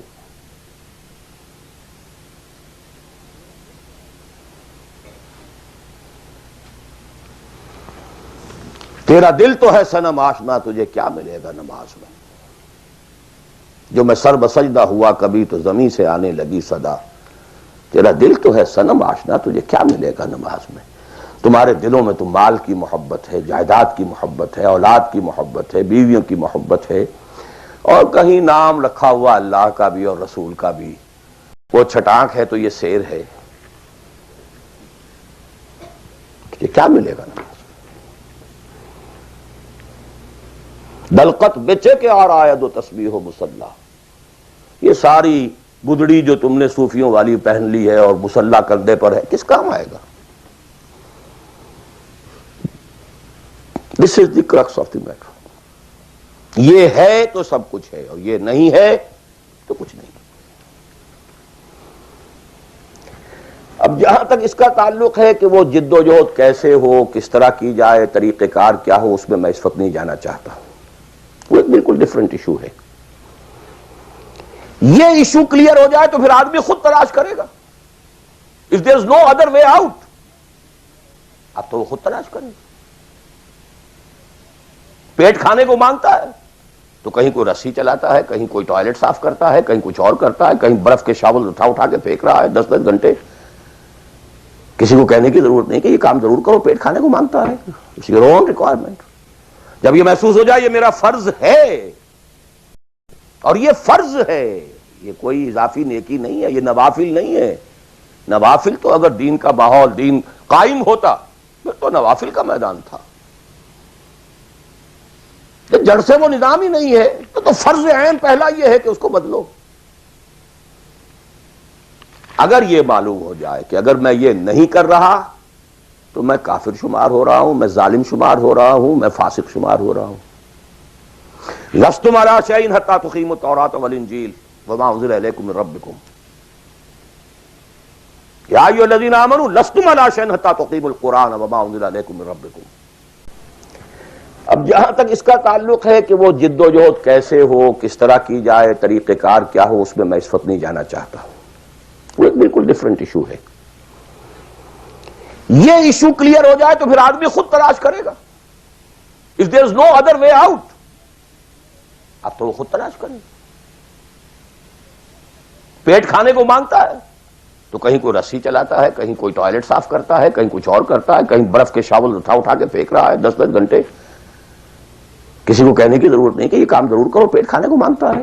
It's your own requirement. جب یہ محسوس ہو جائے یہ میرا فرض ہے، اور یہ فرض ہے، یہ کوئی اضافی نیکی نہیں ہے، یہ نوافل نہیں ہے. نوافل تو اگر دین کا ماحول، دین قائم ہوتا پھر تو نوافل کا میدان تھا. جڑ سے وہ نظام ہی نہیں ہے تو فرض عین پہلا یہ ہے کہ اس کو بدلو. اگر یہ معلوم ہو جائے کہ اگر میں یہ نہیں کر رہا تو میں کافر شمار ہو رہا ہوں، میں ظالم شمار ہو رہا ہوں، میں فاسق شمار ہو رہا ہوں. لستم علی شیء حتی تقیموا التوراۃ والانجیل وما انزل الیکم من ربکم یا ایھا الذین آمنوا لستم علی شیء حتی تقیموا القرآن وما انزل الیکم من ربکم. ہمارے ہاں تمہاری کوئی حیثیت ریکگنائزڈ ہے ہی نہیں جب تک کہ تم قائم نہیں کرتے. اور قائم کرنے کا بدل کفارہ کیا ہے کہ اپنا تن من دھن لگا دو. قائم ہو نہ ہو جائے تو کیا کہنے، گر جیت گئے تو کیا کہنا، ہارے بھی تو بازی مات نہیں. قل هل تربصون بنا الا احدى الحسنيين. ان دونوں حالتوں میں ہمارے لیے تو حسنہ ہی حسنہ ہے. سب کے سب مر گئے، قتل ہو گئے، رومیوں کے ہاتھوں سب ہلاک ہو گئے، تب بھی ہمارے لیے تو کامیابی ہی کامیابی ہے. اور ہم جیت کر اگر آ گئے تب تو تم بھی کہو گے کہ کامیابی کے ساتھ لوٹ آئے. تو ہمارے لیے تو کس چیز سے ڈراتے ہو؟ جب منافقین مدینہ کہہ رہے تھے لا تنفروا فی الحار، کیا ہو گیا تمہارا دماغ خراب ہو گیا ہے؟ اب تک تو یہ عربوں کے آپس کی انفائٹنگ ہوتی تھی. You are going against Roman empire having standing armies, trained armies, Roman legions. You want to confront them? ہوش کے ناخن لو. جواب کیا دیا گیا؟ قل لن يصيبنا الا ما كتب الله لنا هو مولانا هل تربصون بنا الا احدى الحسنيين. We don't have to lose anything. ہر حال میں جیت ہے. گر جیت گئے تو کیا کہنا، اور ہارے بھی تو بازی مات نہیں. سکسس ہی سکسس. تو وہ طریقہ کیا ہے، اس کے سٹیجز کیا ہے، میں نے بہت تفصیل سے، اللہ کا شکر ہے، یہ چیزیں انگریزی میں بھی، میتھوڈالوجی کیا ہے، ریولوشن کی میتھوڈالوجی کیا ہے. بس یہ کہ جو میں نے کل بھی رات میں بیان کیا تھا کہ اگرچہ دین تمام انبیاء کا ایک رہا، لیکن شریعت و منہاج علیحدہ علیحدہ رہے. شرع لکم من الدین ما وصی بہ نوح والذی اوحینا الیک وما وصینا بہ ابراہیم وموسیٰ وعیسیٰ. لیکن وَلِكُلٍّ جَعَلْنَا مِنْكُمْ شِرْعَةً وَمِنْهَاجًا. شریعت سپریٹ، منہاج سپریٹ. ہمارے لیے لازم شریعت محمدی اور منہج محمدی صلی اللہ علیہ وسلم. اس میں ساری نفی ہے. جی حضرت یوسف نے تو یوں کیا تھا. بھئی کیا تھا، وہ تو غیر اسلامی ماحول میں جا کر اور غیر اسلامی حکومت کے اندر انہوں نے ایک بہت اونچا آفس لے لیا تھا. انہوں نے پہلے شرط یہ لگائی، پہلے ایمان لاؤ پھر میں آ کے تمہارے ہاں یہ کام کروں گا. وہ منہج اور منہاج ہمارے لیے نہیں ہے. اب لقد کان لکم فی رسول اللہ اسوۃ حسنہ لکل جعلنا منکم شرعۃ ومنہاجا. اب آپ یہ کہیں کہ صاحب ان کے ہاں تو شراب حرام نہیں تھی، تو نہیں تھی تو نہیں تھی، ہمارے ہاں حرام ہے. سابقہ شریعتوں میں سجدہ تعظیمی حلال تھا، کسی کے سامنے جھک جانا، ہمارے لیے حرام کر دی گئی ہے. شریعت اب محمد کی ہے صلی اللہ علیہ وسلم. بمصطفیٰ برسان کی خیش را کے دی ہماؤ، اگر بول رسیدی تمام بولا حبیث. اسی طرح منہج اور منہاج محمد کا ہوگا صلی اللہ علیہ وسلم. لن يصلح آخر هذه الامہ الا بما صلح به اولها. اس امت کے آخری حصے کی اصلاح نہیں ہو سکے گی مگر صرف اس طریقے سے جس طریقے پر کہ پہلے حصے کی اصلاح ہوئی تھی. اب یہ ہے آپ کے لیے، آپ کی سمجھ ہے، آپ کی صلاحیت ہے، آپ ذہین ہیں، آپ تعلیم یافتہ ہیں. Read between the lines of the Seerah. منہج اخذ کیجئے سیرت سے. کیا منہج تھا، کیا میتھوڈالوجی، کیسے آپ نے کام شروع کیا، کتنے سٹیجز سے گزرے، کسی ایک سٹیج سے دوسری سٹیج میں جانے کے لیے کیا شرط تھی، کس درجے تک ایک کام اکمپلش ہو جائے تو پھر اگلے درجے پہ قدم رکھا جائے. یہ ساری چیزیں وہ آپ کو ڈیڈیوس کرنی ہوں گی، انفر کرنی ہوں گی. اس کا استدلال کیجئے، استنباط کیجئے، استخراج کیجئے اور اس سے نکالیے. لیکن یہ کہ میں اس وقت اس تفصیل میں نہیں جا رہا ہوں سوائے ان دو باتوں کے کہ نمبر ایک، منہج، منہاج، میتھوڈالوجی لازماً سیرت محمدی سے لینی ہوگی صلی اللہ علیہ وسلم. اور دوسری بات، یہ کام ہرگز انفرادی طور پر نہیں ہو سکتا. اس کے لیے جماعت لازم ہے. دھوکہ دیں گے اپنے آپ کو اگر سمجھتے ہیں کہ ہم یہ کام کر رہے ہیں. ہاں ایک آدمی ہے جماعت بنانے کی دھن میں لگا ہوا ہے، ابھی لوگ اس کے ساتھ نہیں آئے، وہ جماعت کے حکم میں ہے. کان ابراہیم امتن قانتن. کل آ جائیں گے، پرسوں آ جائیں گے. کوئی وقت آئے گا کہ گئے دن کے تنہا تھا میں انجمن میں، یہاں اب میرے رازداں اور بھی ہیں. آخر حضور کو بھی پہلے دن تو 4 ہی ملے تھے. خدیجہ الکبریٰ رضی اللہ تعالی عنہ، ابو بکر صدیق رضی اللہ تعالی عنہ، علی رضی اللہ تعالی عنہ، زید ابن حارثہ رضی اللہ تعالی عنہ. 4 ہی تو ملے تھے نا. اور 10 برس میں جا کے بھی بمشکل 125 ملے تھے. ایسا نہیں تھا کہ ٹھٹ کے ٹھٹ لگ گئے ہوں اور ہزاروں اور لاکھوں آ گئے. In the 10th year after the beginning of Wahi, not more than 125 or maximum 150 people were around him. لیکن جماعت، ید اللہ علی الجماعہ، علیکم بالجماعہ. اور اس میں حضرت عمر کا جو اثر ہے، اثر کو بھی ہم حدیث کہتے ہیں. حدیث 2 چیزوں کے مجموعے کا نام ہے، اخبار و آثار، رسول کا کوئی قول، کوئی فعل، کوئی تقریر، کسی چیز کو آپ نے دیکھا اور برقرار رکھا، یہ خبر کہلاتی ہے۔ صحابی کا کوئی فعل، کوئی قول یا تقریر، یہ اثر کہلاتی ہے۔ اخبار جمع آثار یہ حدیث ہے۔ تو اثر ہے حضرت عمر کا رضی اللہ تعالی عنہ، لا اسلام الا بالجماعہ ولا جماعہ الا بالامارہ ولا امارہ الا بالسماعہ ولا سماع الا بالطاعہ۔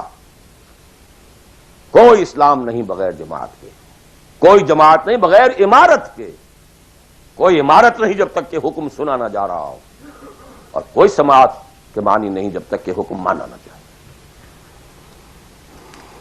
جماعت ایسوسیشن نہیں، انجمن نہیں، سوسائٹی نہیں، ادارہ نہیں۔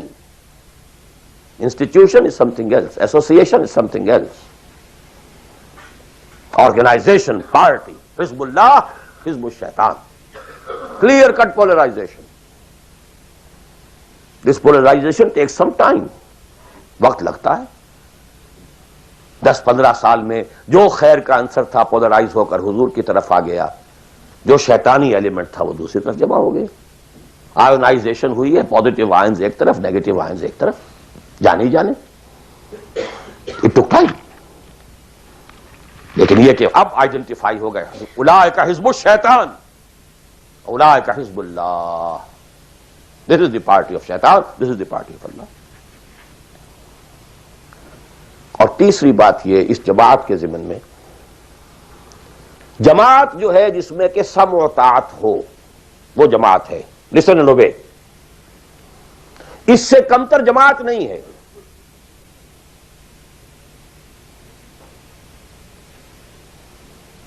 لیکن یہ جماعت مختلف قسم کی ہو سکتی ہے۔ ایک کانسٹیٹیوشنل جماعت ہو سکتی ہے، اس میں کانسٹیٹیوشن کو وہ حیثیت حاصل ہوتی ہے کہ you have to obey it. کوئی اس کا صدر بنتا ہے تو حلف لیتا ہے کہ I will be loyal to this constitution. اب یہ بھی تو ایک جماعت ہے نا، امریکن نیشن ایک جماعت ہے، اس کا ایک کانسٹیٹیوشن ہے۔ صدر آئے گا حلف لے گا، کوئی اور آئے گا حلف لے گا، چیف جسٹس ہوگا حلف لے گا، اس کانسٹیٹیوشن کا، کسی آدمی کا نہیں ہے اس میں حلف۔ Not personal allegiance to anybody. Allegiance to the Constitution. اسی طریقے سے جماعتیں بنے، ان کا دستور ہو، یہ ممبرشپ کی ریکوائرمنٹ ہے، یہ آپ پورا کریں گے ممبر بن جائیں گے، آپ امیر منتخب کریں گے کثرت رائے سے، پھر یہ کہ امیر جو ہے وہ بھی شورا بھی منتخب کریں گے، شورا کی رائے کا وہ پابند ہوگا یا نہیں ہوگا، کس درجے میں ہوگا، کس درجے میں، آپ بنا لیجئے کانسٹیٹیوشن، اور جو شخص بھی شامل ہوگا وہ اس کانسٹیٹیوشن کا حلف اٹھائے گا۔ To abide by this constitution. اس قسم کی جتنی جماعتیں ہیں، please take it from me, مباح ہیں، جائز ہیں، حلال ہیں، بشرطے کہ اس میں ڈسپلن ہے، اوبیڈینس ہے۔ دی اونلی ڈفرنس از کہ اس میں اوبیڈینس یا ڈسپلن کسی فرد کے ساتھ الیجینس پر نہیں ہے، بلکہ ایک کانسٹیٹیوشن کے ساتھ الیجینس پر ہے۔ But you have to obey, listen and obey. Can't go beyond that constitution. تو مباح اور حلال اور جائز ہر وہ جماعت ہے خواہ کسی بنیاد پر بنی ہوئی ہو جس میں ڈسپلن ہے اور سمع و طاعت ہے، listen and obey ہے۔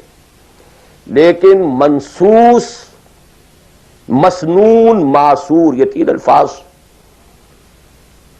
منسوس وہ شے ہے کہ جس کا ذکر قرآن اور حدیث میں ہو، نص یہ ہے ہماری۔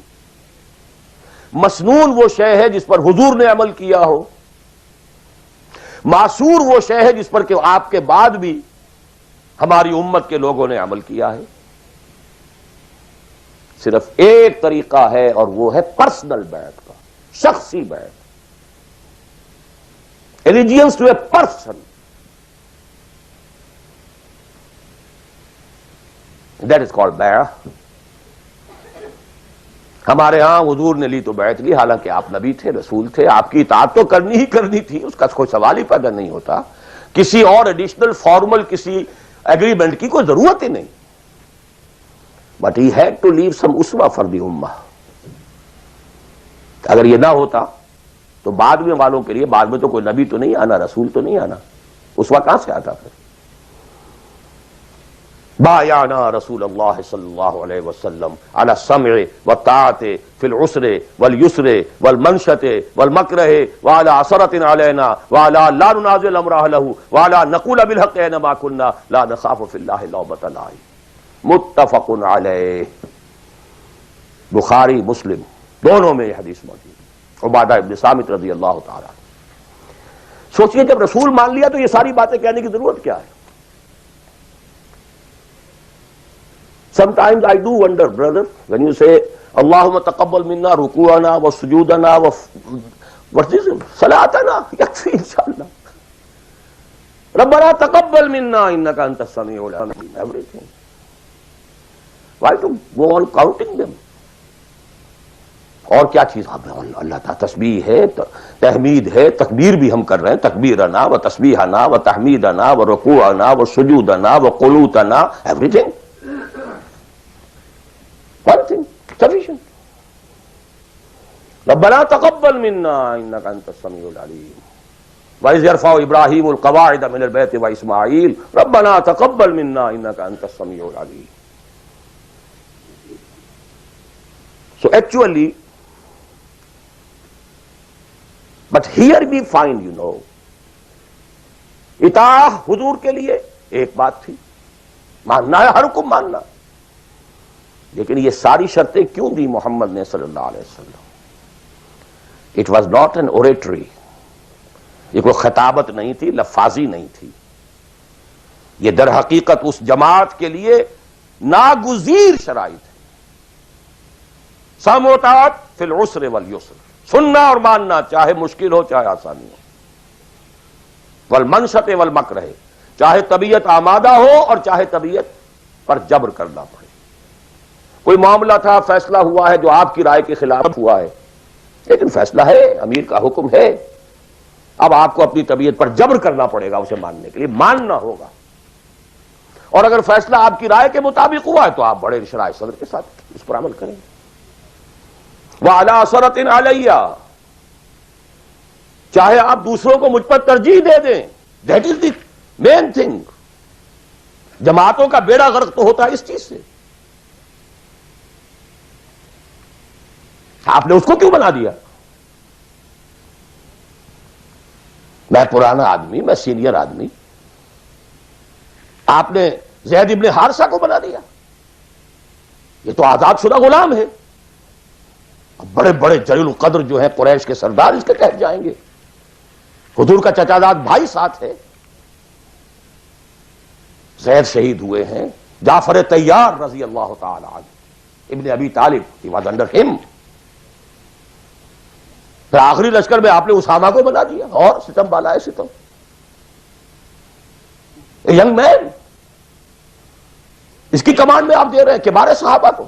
نو، it's your prerogative. To whomsoever you give the office, it's your prerogative. We are not going to question it. کبھی نہیں آپ پر اعتراض کریں گے. عَلَىٰ عَثَرَةٍ عَلَيْنَا، آپ جس کو چاہیں ہم پر ترجیح دیں. وَعَلَىٰ لَا نُنَازِلُ أَمْرَهُ لَهُ، اور جس کو آپ ذمہ دار امیر بنا دیں گے اس سے جھگڑیں گے نہیں، کوآپریٹ کریں گے.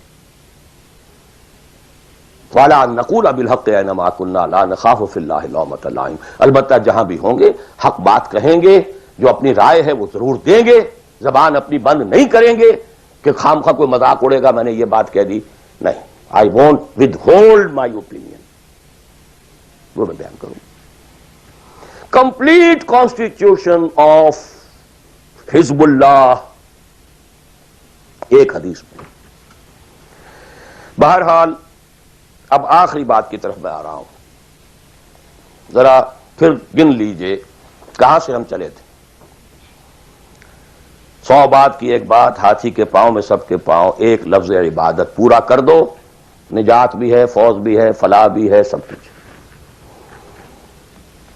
اس میں تو یہی ہے کہ آپ کامیاب ہو گئے تو جتنا آپ گڑ ڈالیں گے اتنا میٹھا ہوتا جائے گا، جتنا اور ایگزرٹ کریں گے اتنا نمبر زیادہ آتے جائیں گے. وہ پھر رشد بھی ہوگا، سعادت بھی ہوگی، فوز بھی ہوگی، فلاح بھی ہوگی. بٹ منیمم نجات. عبادت کے دو اجزاء لازم، جسم کے مانند ویزیبل جز ٹوٹل اوبیڈینس، روح کے مانند اس کی اصل اسپرٹ اللہ کی محبت. اوبیڈینس اور محبت میں اللہ اور رسول دونوں یکجا، نظری طور پر اللہ اول رسول ثانی، عملاً رسول اول اللہ ثانی. اوبیڈینس میں غلطی ہو جائے وقتی طور پر، غیر شعوری طور پر، بھول میں، چوک میں، جذبات کے طوفان میں، وقتی طور پر ماحول سے اثر انداز ہو کر، ٹھیک ہے، فوراً توبہ کر لو، اللہ معاف کر دے گا. ایک گناہ بھی اگر مستقلاً جان بوجھ کر اپنی زندگی کے اندر داخل کر لیا تو یہ بگ زیرو ہے، سارا بقیہ زیرو سے ضرب کھا کر زیرو ہو جاتا. تین چیزیں ایکسکلوسیو اللہ کے لیے ہیں. دعا صرف اللہ سے، تعظیم کے لیے جو مظاہر ہیں، قنوت ہو، رکوع ہو، سجود ہو، صرف اللہ کے. اخلاص اور احتساب، مقصد ہو آپ کا اللہ کی رضا اور جزا بھی صرف اسی سے، یہ ایکسکلوسیو اللہ کے لیے تھی. اس کے بعد ہم نے کہا کہ انفرادی اور اجتماعی یہ مختلف دائرے ہوتے ہیں. انفرادی آدمی کر سکتا ہے، چاہے دقت آتی ہے کر سکتا ہو، چاہے بھوک آ جائے، فاقہ آ جائے، جان پر بن جائے، کر سکتا ہو. یہ ایک دائرہ ہے. نہیں کر رہا تو ناہنجار ہے. اور ایک حصہ وہ ہے جو کر ہی نہیں سکتا جب تک کہ نظام نہ بدلے. اور اس میں ویرینگ پروپورشنز رہیں گی. اب میں تھوڑا سا آپ کو ان ویرینگ پروپورشنز کا اور ایک مختلف نسبت و تناسب کا ایک نقشہ دکھانا چاہتا ہوں. بعض ممالک ایسے ہیں اس روئے ارضی پر، دیکھیے، ایک ہے کسی اور اعتبار سے کسی ملک کا اچھا ہونا برا ہونا. کہیں بادشاہت کا نظام ہے، کہیں ڈکٹیٹرشپ ہے، کہیں کچھ اور ہے، کہیں کچھ اور ہے، کہیں جو ہے بہت کرپشن ہے، کہیں رشوت زیادہ ہے، کہیں کوئی کچھ اور ہے، کچھ. ان چیزوں کو چھوڑ دیجیے، اس وقت میں خالی شریعت کی بات کر رہا ہوں، حلال اور حرام کی بات کر رہا ہوں. کچھ ممالک ایسے ہیں جہاں شریعت پر عمل کرنے کا دائرہ کافی وسیع ہے. نماز، روزہ، حج، زکوٰۃ بھی آپ کر سکتے ہیں. آپ کا پرسنل لا بھی پورا آپ کے مطابق ہے. شادی، بیاہ، نکاح، طلاق ٹوٹلی آپ کے اپنے ہاتھ میں ہے. لا آف انہیریٹنس بھی آپ کا چل سکتا ہے. کسی درجے میں حدود اور جو ہیں سزائیں، حدود و تعزیرات بھی نافذ ہیں. اگرچہ پورا نظام تو نہیں ہے اللہ کا، ٹوٹل تو نہیں ہے. سودی نظام ہے، معیشت یہ ہے، فلاں ہے، بادشاہت ہے، یہ ہے، وہ ہے، سب کچھ ہے، ظلم ہے. لیکن یہ چیزیں انفرادی اعتبار سے دائرہ وہاں کافی وسیع ہے. اس کی مثالیں ہیں سعودی عرب، ایران آف ٹوڈے، اور مجھے زیادہ حالات معلوم نہیں ہے لیکن مجھے توقع ہے کہ سوڈان آف ٹوڈے، اور میرے خیال میں اس کے علاوہ کوئی نہیں. اس کے بعد ایک اور دائرہ آتا ہے، اور وہ میرے نزدیک اس میں ٹاپ پر پاکستان ہے. نماز، روزہ، حج، زکوٰۃ کیجیے. پرسنل لا وہ بھی آپ ویسے کہنے کو وہاں ہے قانون، لیکن یہ کہ بالفعل ایک آدمی چاہے تو اسلامی قانون پر عمل کر سکتا ہے. انہیریٹنس آپ اپنے حساب سے کر سکتے ہیں. دستور میں طے ہے حاکمیت اللہ کی. گویا کہ نظری اعتبار سے وہ ملک جو ہے وہ اللہ کی حاکمیت پر مبنی ہے. قرارداد مقاصد دستور کا جز بن چکی ہے. لیکن پھر نوٹ کیجئے، رشوت ہے، یہ ہے، وہ ہے، ظلم ہے، ناانصافی ہے، یہ سب اپنی جگہ. میں اس وقت شریعت کی بات کر رہا ہوں. ایک آدمی خود وہاں رہتے ہوئے چاہے بھوک آئے، تکلیف آئے، مصیبت آئے، اس کو ہر وقت جو ہے غصہ آتا رہے، یہ کیوں ٹیلی فون کا بل جو مجھے زیادہ آ گیا، یہ کیا ہو گیا، میری جو ہے میری تو کنفرم سیٹ تھی، یہ کیا کر رہے ہیں یہاں پر کہ مجھے بتا رہے ہیں کہ سیٹ نہیں ہے، وغیرہ وغیرہ سب کچھ. لیکن آپ شریعت پر عمل کر سکتے ہیں. تکلیف اٹھا کر، مصیبت جھیل کر، پیٹ کاٹ کر، فاقہ کر کے، جو بھی ہے، بڑا کاروبار نہیں کر سکتے، چھوٹا تو کر سکتے ہیں، جس میں نہ انکم ٹیکس کا معاملہ آئے گا، نہ کسی اور کی خباثت آئے گی، نہ کچھ اور ہوگا، کر تو سکتے ہیں، پیٹ پال سکتے ہیں۔ یہ ایک ملک ہے پاکستان۔ پھر یہ کہ نظری طور پر وہاں اگرچہ بالفعل نہیں ہے، نظری طور پر قرارداد مقاصد، ساورنٹی بلانگس ٹو اللہ۔ اب اس کے بعد وہ ملک آتے ہیں کہ جو خالص سیکولر ہیں، لیکن ان میں بھی میرے نزدیک ایک اعتبار سے بھارت بہت بہتر ہے۔ مثلا یہ کہ دو ملکوں کو ذہن میں رکھ لیجئے، ایک امریکہ یا امریکہ کی طرح انگلستان اور فلانستان آل، ایک بھارت سیکولر ہے، لیکن کم سے کم آج کی تاریخ تک مسلمانان نے، بھارت نے اپنا پرسنل لا محفوظ رکھا۔ I salute them in the face of maximum hardships۔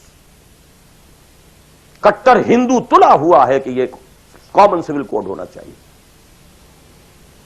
It's very logical, ان کی بات بڑی منطقی ہے۔ جب قوم آپ کہتے ہیں ایک ہے، آپ سارے جو ہے سیاسی حقوق وہی لینا چاہتے ہیں کہ جو ہندوؤں کو حاصل ہیں، تو اگر قوم ایک ہے تو سیکولرزم کا تقاضا تو یہ ہے کہ کامن سول کوڈ ہونا چاہیے۔ Why this separate family laws? وہاں کوئی عورت برقع لے سکتی ہے، بلکہ میں سمجھتا ہوں کہ جتنی عورتیں برقعے میں ہندوستان میں آج نظر آ جائیں گی، پوری دنیا میں کسی اور ملک میں نظر نہیں آئے گی۔ Go and see Hyderabad Deccan, I have seen it. Pakistan میں تو برقعے کا نام و نشان بڑا، ڈھونڈ اب اس کو چراغ رخ زیبا لے کر کون؟ وہ تو فرسودگی کی علامت تھی، غربت کی علامت تھی۔ بھارت اس میں سب سے اونچا ہے۔ نماز پڑھیے، روزے رکھیے، مسجدیں بنائیے، ہے کچھ وہ فرکشن ہے، مشکل ہے، جینا وہی مشکل ہوتا ہے، مشکل جہاں آسان ہوتی ہے۔ بہرحال اس کے بعد لیسٹ جو ہے اس اعتبار سے وہ ممالک ہیں جن کا سر خیل امریکہ بہادر، امریکہ شریف ہے۔ نماز روزہ کر لو، ناٹ ایون دی پرسنل لا۔ قرآن مجید میں پڑھ لیا کرو نکاح اور طلاق کے قوانین، دیٹس آل، نتھنگ ڈوئنگ، ثواب لے لیا کرو۔ تراویح میں سن لیا کرو انہیریٹنس کے laws, nothing doing, keep them with you. یہاں انفرادیت کا حصہ، اگرچہ اور بڑی سہولت ہے، دنیا بڑی اچھی ہے، کھانے کو اچھا ملتا ہے، سیکیورٹی بہت ہے، سب کچھ ہے۔ سوال یہ ہے کہ آپ کی پرائرٹی نمبر 1 کیا ہے؟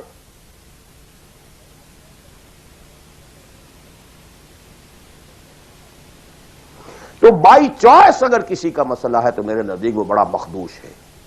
ایک شخص پیدا ہی یہاں ہوا ہے، وہ بات اور ہے بالکل، وہ تو ایسے ہی جیسے حضور مکے میں پیدا ہوئے، کفر تھا۔ اسٹرگل کرے، کوشش کرے، جد و جہد کرے، اسی جد و جہد میں جان دے دے، you are successful. But by choice, جہاں زیادہ دین کا حصہ ہے اس کو چھوڑ کر جہاں کم حصہ ہے وہاں آنا، اور کس لیے آنا؟ For better life, for better living, for better earning, for more comforts, more enjoyments. اب میں کوئی لفظ استعمال نہیں کرنا چاہتا آگے، it's for everybody to decide himself. یہ گریڈیشن ضرور ذہن میں رکھیں۔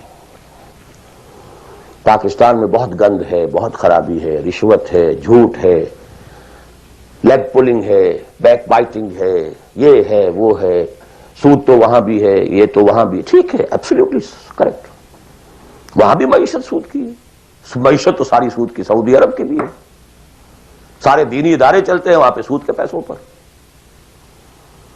یہ ڈاکٹر غلام مرتضیٰ ملک صاحب نے مجھے بتایا، جو ٹی وی وغیرہ پہ کافی آتے ہیں، کہ ایک مرتبہ ان کی سیلری تھی، سعودی عرب میں وہ کام کرتے تھے، اس میں ہاؤس رینٹ کئی مہینے جو ہے وہ کسی غلطی کی وجہ سے وہ شامل نہیں کیا گیا، تو انہوں نے ایک ایریئرز کا بل بنایا۔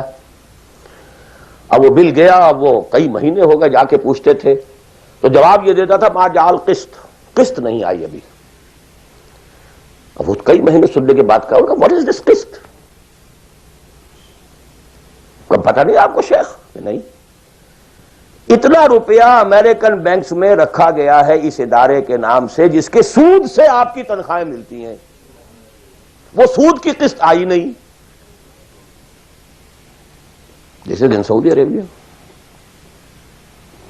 آخر سارا پیٹرن تو وہی ہے نا، سیکھا تو یہیں سے ہے، جو کچھ سیکھا ہے، فاؤنڈیشنز بنتی ہیں، جو انڈومنٹس ہوتے ہیں، اسی سے ادارے چلتے ہیں، آخر اور کہاں سے ہیں؟ معلم کل تو یہی ہے نا۔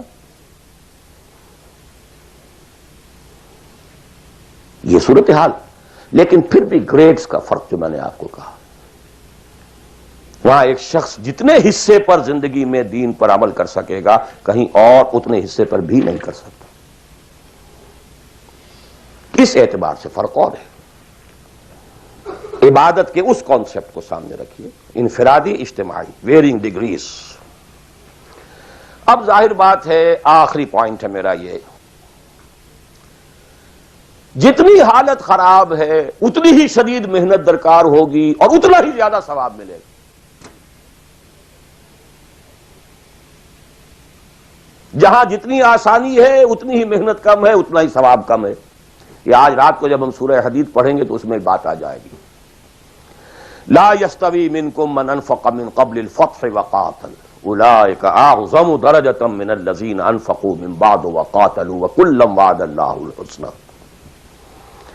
لہذا حالات کی نامساعدگی، حالات خراب ہیں، یہ پرابلمز ہیں، یہ تو آپ کے لیے موقع کو زیادہ بڑھا رہے ہیں۔ You can earn more. Only you have to make a decision. What is your priority number one? Inna salati wa nusuki wa mahyaya wa mamati lillahi rabbil alamin. The minimum subsistence level کے لیے جو ضروری ہے وہ ٹھیک ہے، rest for Allah, for His deen. قُلْ إِنْ كَانَ آبَاؤُكُمْ وَأَبْنَاؤُكُمْ وَإِخْوَانُكُمْ وَأَزْوَاجُكُمْ وَعَشِيرَتُكُمْ وَأَمْوَالٌ اقْتَرَفْتُمُوهَا وَتِجَارَةٌ تَخْشَوْنَ كَسَادَهَا وَمَسَاكِنُ تَرْضَوْنَهَا أَحَبَّ إِلَيْكُم مِّنَ اللَّهِ وَرَسُولِهِ وَجِهَادٍ فِي سَبِيلِهِ فَتَرَبَّصُوا حَتَّى يَأْتِيَ اللَّهُ بِأَمْرِهِ وَاللَّهُ لَا يَهْدِي الْقَوْمَ الْفَاسِقِينَ۔ میں اللہ سے دعا کرتا ہوں کہ آپ اس کے لیے فرم فیصلہ کریں، اور اس کے لیے ظاہر بات ہے انفرادی حصے پر عمل انفرادی ہوگا، اجتماعی پر جماعت کے بغیر ممکن نہیں۔ کفارہ ادا کرنے کے لیے جماعت ہوگی، جماعت جو سم و طاعت کے ساتھ ہو، چاہے یہ سم و طاعت کسی دستور کا ہے اور چاہے یہ سم و طاعت کسی شخص کا ہے۔ دستور کے ساتھ سم و طاعت مباح ہے، جائز ہے، حلال ہے، لیکن ایک شخص کے ساتھ سم و طاعت منسوس ہے، مسنون ہے، معصور ہے، اور ان دونوں کے درمیان جو فرق و تفاوت ہے اس کو بیان کرنے کی ضرورت نہیں۔ آخر میں دوبارہ یاد دلا رہا ہوں وہ دعا، اللہم ارنا الحق حقا وارزقنا اتباعہ وارنا الباطل باطلا وارزقنا اجتنابہ، اللہم وفقنا لما تحب وترضى، اللہم وفقنا ان نہجر کل ما تکرہہ، اللہم وفقنا ان نجاہد فی سبیلک جہد استطاعتنا، اللہم وفقنا ان نجاہد فی سبیلک باموالنا وانفسنا، اللہم وفقنا ان نبذل اموالنا ننفق اموالنا ونبذل انفسنا فی سبیلک، اللہم لا تزغ قلوبنا بعد اذ ہدیتنا وہب لنا من لدنک رحمہ انک انت الوہاب۔ اے اللہ، ہمارے دلوں میں اگر اس وقت خیر کا کوئی رجحان پیدا ہوا ہے، کوئی عزم پیدا ہوا ہے، کوئی ارادہ پیدا ہوا ہے، تو اے اللہ اس ارادے کو تقویت دے، اس کو آگے بڑھا، اس پر عمل کرنے کی توفیق عطا فرما۔ اقول قولی ھذا واستغفر اللہ لی ولکم ولسائر المسلمین والمسلمات.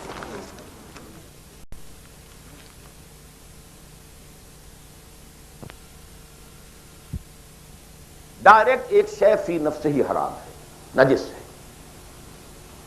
ایک شخص کھا تو رہا ہے بکری کا گوشت، بکری بھی اس نے خود خریدی، خود ذبح کیا، صحیح تکبیر پڑھی، سب کچھ کیا، لیکن وہ بکری خریدی تھی اس نے کسی کی جیب کاٹ کے، تو کیا کھا رہا ہے؟ حرام. بکری کا گوشت ہے، حرام. اس کو آپ آرگومنٹ کو بلڈ کیجئے. میں نے جو کچھ آج کہا ہے، باطل کے غلبے کے تحت زندگی گزارنا حرام ہے، الا یہ کہ آپ کی پوری توانائی اس کو بدلنے کے لیے صرف ہو رہی ہے. دس از دی کرکس آف دی میٹر. باقی تو اب ڈگریز کا فرق ہے، کوئی 50% حرام ہے، کوئی 60% ہے، کوئی 30% ہے، کوئی 100% ہے. سانس لینا حرام ہے. If you have reconciled with it, your very life is haram. باقی سب ڈگریز کا معاملہ ہو جائے گا. آپ کوئی شخص بینک کی سروس کر رہا ہے، کوئی شخص بینک سے اوور ڈرافٹ لے کے بزنس چلا رہا ہے، کوئی ایک ایسی فرم کے اندر اکاؤنٹنٹ کی حیثیت سے کام کر رہا ہے کہ جس میں بینک کا اوور ڈرافٹ بھی ہے، سب کچھ ہے، وہ انٹریز بھی پاس کر رہا ہے، لکھ بھی رہا ہے. کوئی شخص بیچارہ مزدور ہے، اس کارخانے میں کام کر رہا ہے کہ جو چل ہی رہا ہے اوور ڈرافٹ کے اوپر، بینک کے اوپر. اب یہ آپ سمجھیے کہ ایک گریڈیشن تو ہوتی چلی جائے گی. کوئی کچھ بھی نہیں کر رہا، سانس لے رہا ہے، تو حضور نے فرمایا کہ ایک زمانہ آئے گا کہ انسان سود سے جو بچ بھی جائے گا، سود کے دخان اور بخار سے نہیں بچ سکے گا. He has to inhale. سانس تو لینا ہے اسے، اور سانس کے ساتھ اس کا سود جائے گا. گندم کے ہر دانے کے اندر سود ہوگا تو کیا کرے گا؟ وہ ہے نظام کا معاملہ. اور آج دنیا میں ہم اس جگہ پہنچ گئے ہیں. نظام کی گرفت اتنی اسٹرانگ ہو گئی ہے، انڈیویجول کی حیثیت بالکل نہ ہونے کے برابر رہ گئی.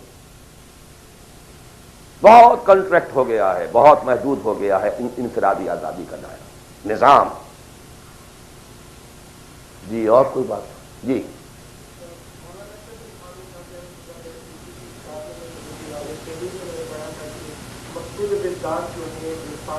بنیادی ارکان شہادت، نماز، روزہ، زکوٰۃ، یہ چار 5 چیزیں جو ہیں یہ مقصود بذات ہے. آپ کی باتوں سے کچھ یہ اندازہ ہوا مجھے کہ مقصود بذات نہیں ہے بلکہ مقصود بذات کچھ اور ہے جو آپ نے بھی بیان کیا. تو ذرا اس فرق کی کچھ وضاحت کرنا چاہیے. میں اس مولانا اشرف علی تھانوی صاحب کی شخصیت سے جو حسن ظن رکھتا ہوں، اس کی بنا پر میرا یہ گمان ہے کہ شاید آپ نے سمجھنے میں غلطی کی ہو. تو میں ان کی بات کی تردید نہیں کر رہا، جو بات آپ کہہ رہے ہیں اس کی تردید کر رہا ہوں. یہ تو اس حدیث صریح کے منافی ہے کہ جو سب سے زیادہ عام ہے اور ہر مسلمان کو یاد ہے، بنی الاسلام علی 5. 5 چیزوں پر اسلام قائم ہے. تو مقصود بالذات کیا ہے؟ اسلام یا نماز، روزہ، حج اور زکوٰۃ؟ اسلام. There are pillars and pillars are there to support the roof. The roof is Islam, عبادت. ادخلوا فی السلم کافہ. اعبدوا اللہ. اسلام، عبادت، اطاعت، یہ سب کے سب جو ہیں در حقیقت اس کے پلرز ہیں، ارکان اسلام ہیں. رکن کہتے ہیں ستون کو. ستونوں پر عمارت کھڑی ہے. بنی الاسلام علی 5. These are the supports. بدقسمتی یہ ہے کہ جب دین کی بجائے ہمارا ذہن مذہب کا ہو گیا، اس کے بعد سے ساری توجہ ان سپورٹس پر ہے، ارکان پر ہے. اور چھت کی جگہ چھوٹی سی ایک جو سیلنگ لگا رکھی ہے ہم نے، بس شراب حرام ہے، سور حرام ہے، سود وود چلتے جو جانے دوست. وہ جو کراچی میں وہ بس والے کہتے ہیں جانے دوست، باقی سب ٹھیک ہے، بس یہ کہ سود نہیں، یہ سور نہیں کھانا، سود کھاؤ. دال اور رے کا فرق ہے سر.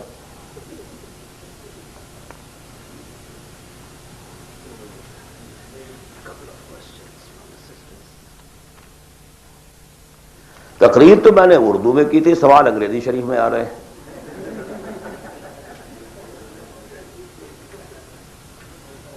اب یہ وہی گوشت کے احکام شروع ہو گئے ہیں.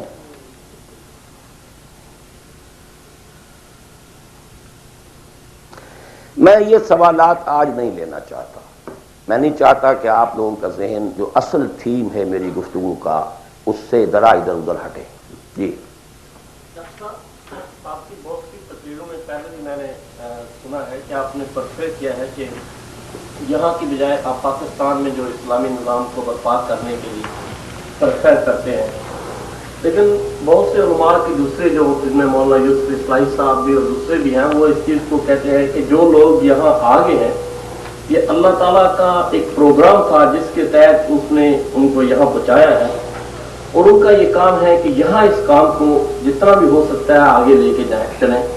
اور جو لوگ چلے ہیں اس میں الحمدللہ بہت زیادہ صلاح کی جو ہے کام سے آگے بڑھے ہیں غیر مسلم ہوئے. اس کے متعلق مولانا آپ کی کیا خیال ہے؟ یہ سوال ریکارڈ ہو گیا ہوگا یا نہیں ہوا ہوگا؟ چلیے جواب سے سمجھ میں آ جائے گا کہ سوال کیا ہے. دیکھیے میں نے ایک بات عرض کی تھی، جو شخص کہیں پیدا ہوا ہے اس کے اوپر پہلی ذمہ داری اسی جگہ کی ہے. اسی جگہ کی زبان کو وہ صحیح سمجھتا ہے، صحیح بولتا ہے، اسی زبان میں وہ صحیح کمیونیکیٹ کر سکتا ہے. یہ ہے شریعت کا مستقل اصول. اب اگر کوئی یہاں پیدا ہوا ہے، چاہے اس کے والدین آ گئے تھے یہاں پر لیکن وہ تو پیدا یہیں ہوا ہے، اس کے اور جو یہاں کے نیٹو امریکنز ہیں ویدر بلیک اور وائٹ کوئی فرق نہیں میرے نزدیک. آنا نہ آنے کا فیصلہ جو بھی تھا وہ ان کا نہیں ہے، وہ ان کے والدین کا تھا. اور جہاں وہ ہے وہیں انہیں کام کرنا، یہی کام کرنا ہے. طے یہاں پر بھی ہو جائے گا کہ یہاں پر بھی وہی ریشو پروپورشن وہی ہو، پرائرٹیز وہی ہو. یہ فیصلہ اب ہر شخص خود کر سکتا ہے کہ میرے ہاں واقعتاً ریشو پروپورشن کیا ہے. بل الانسان علی نفسہ بصیرہ ولو القی معاذیرہ. آپ میری زبان بند کر سکتے ہیں اپنے جوابات کے ذریعے سے، آپ کا دل بتا دے گا کہ آپ کی ریشو پروپورشن اس وقت کیا ہے. اگر ریشو پروپورشن درست ہے تو یہاں پر بھی اور کسی اور جگہ پر بھی بالکل برابر ہے، کوئی فرق نہیں.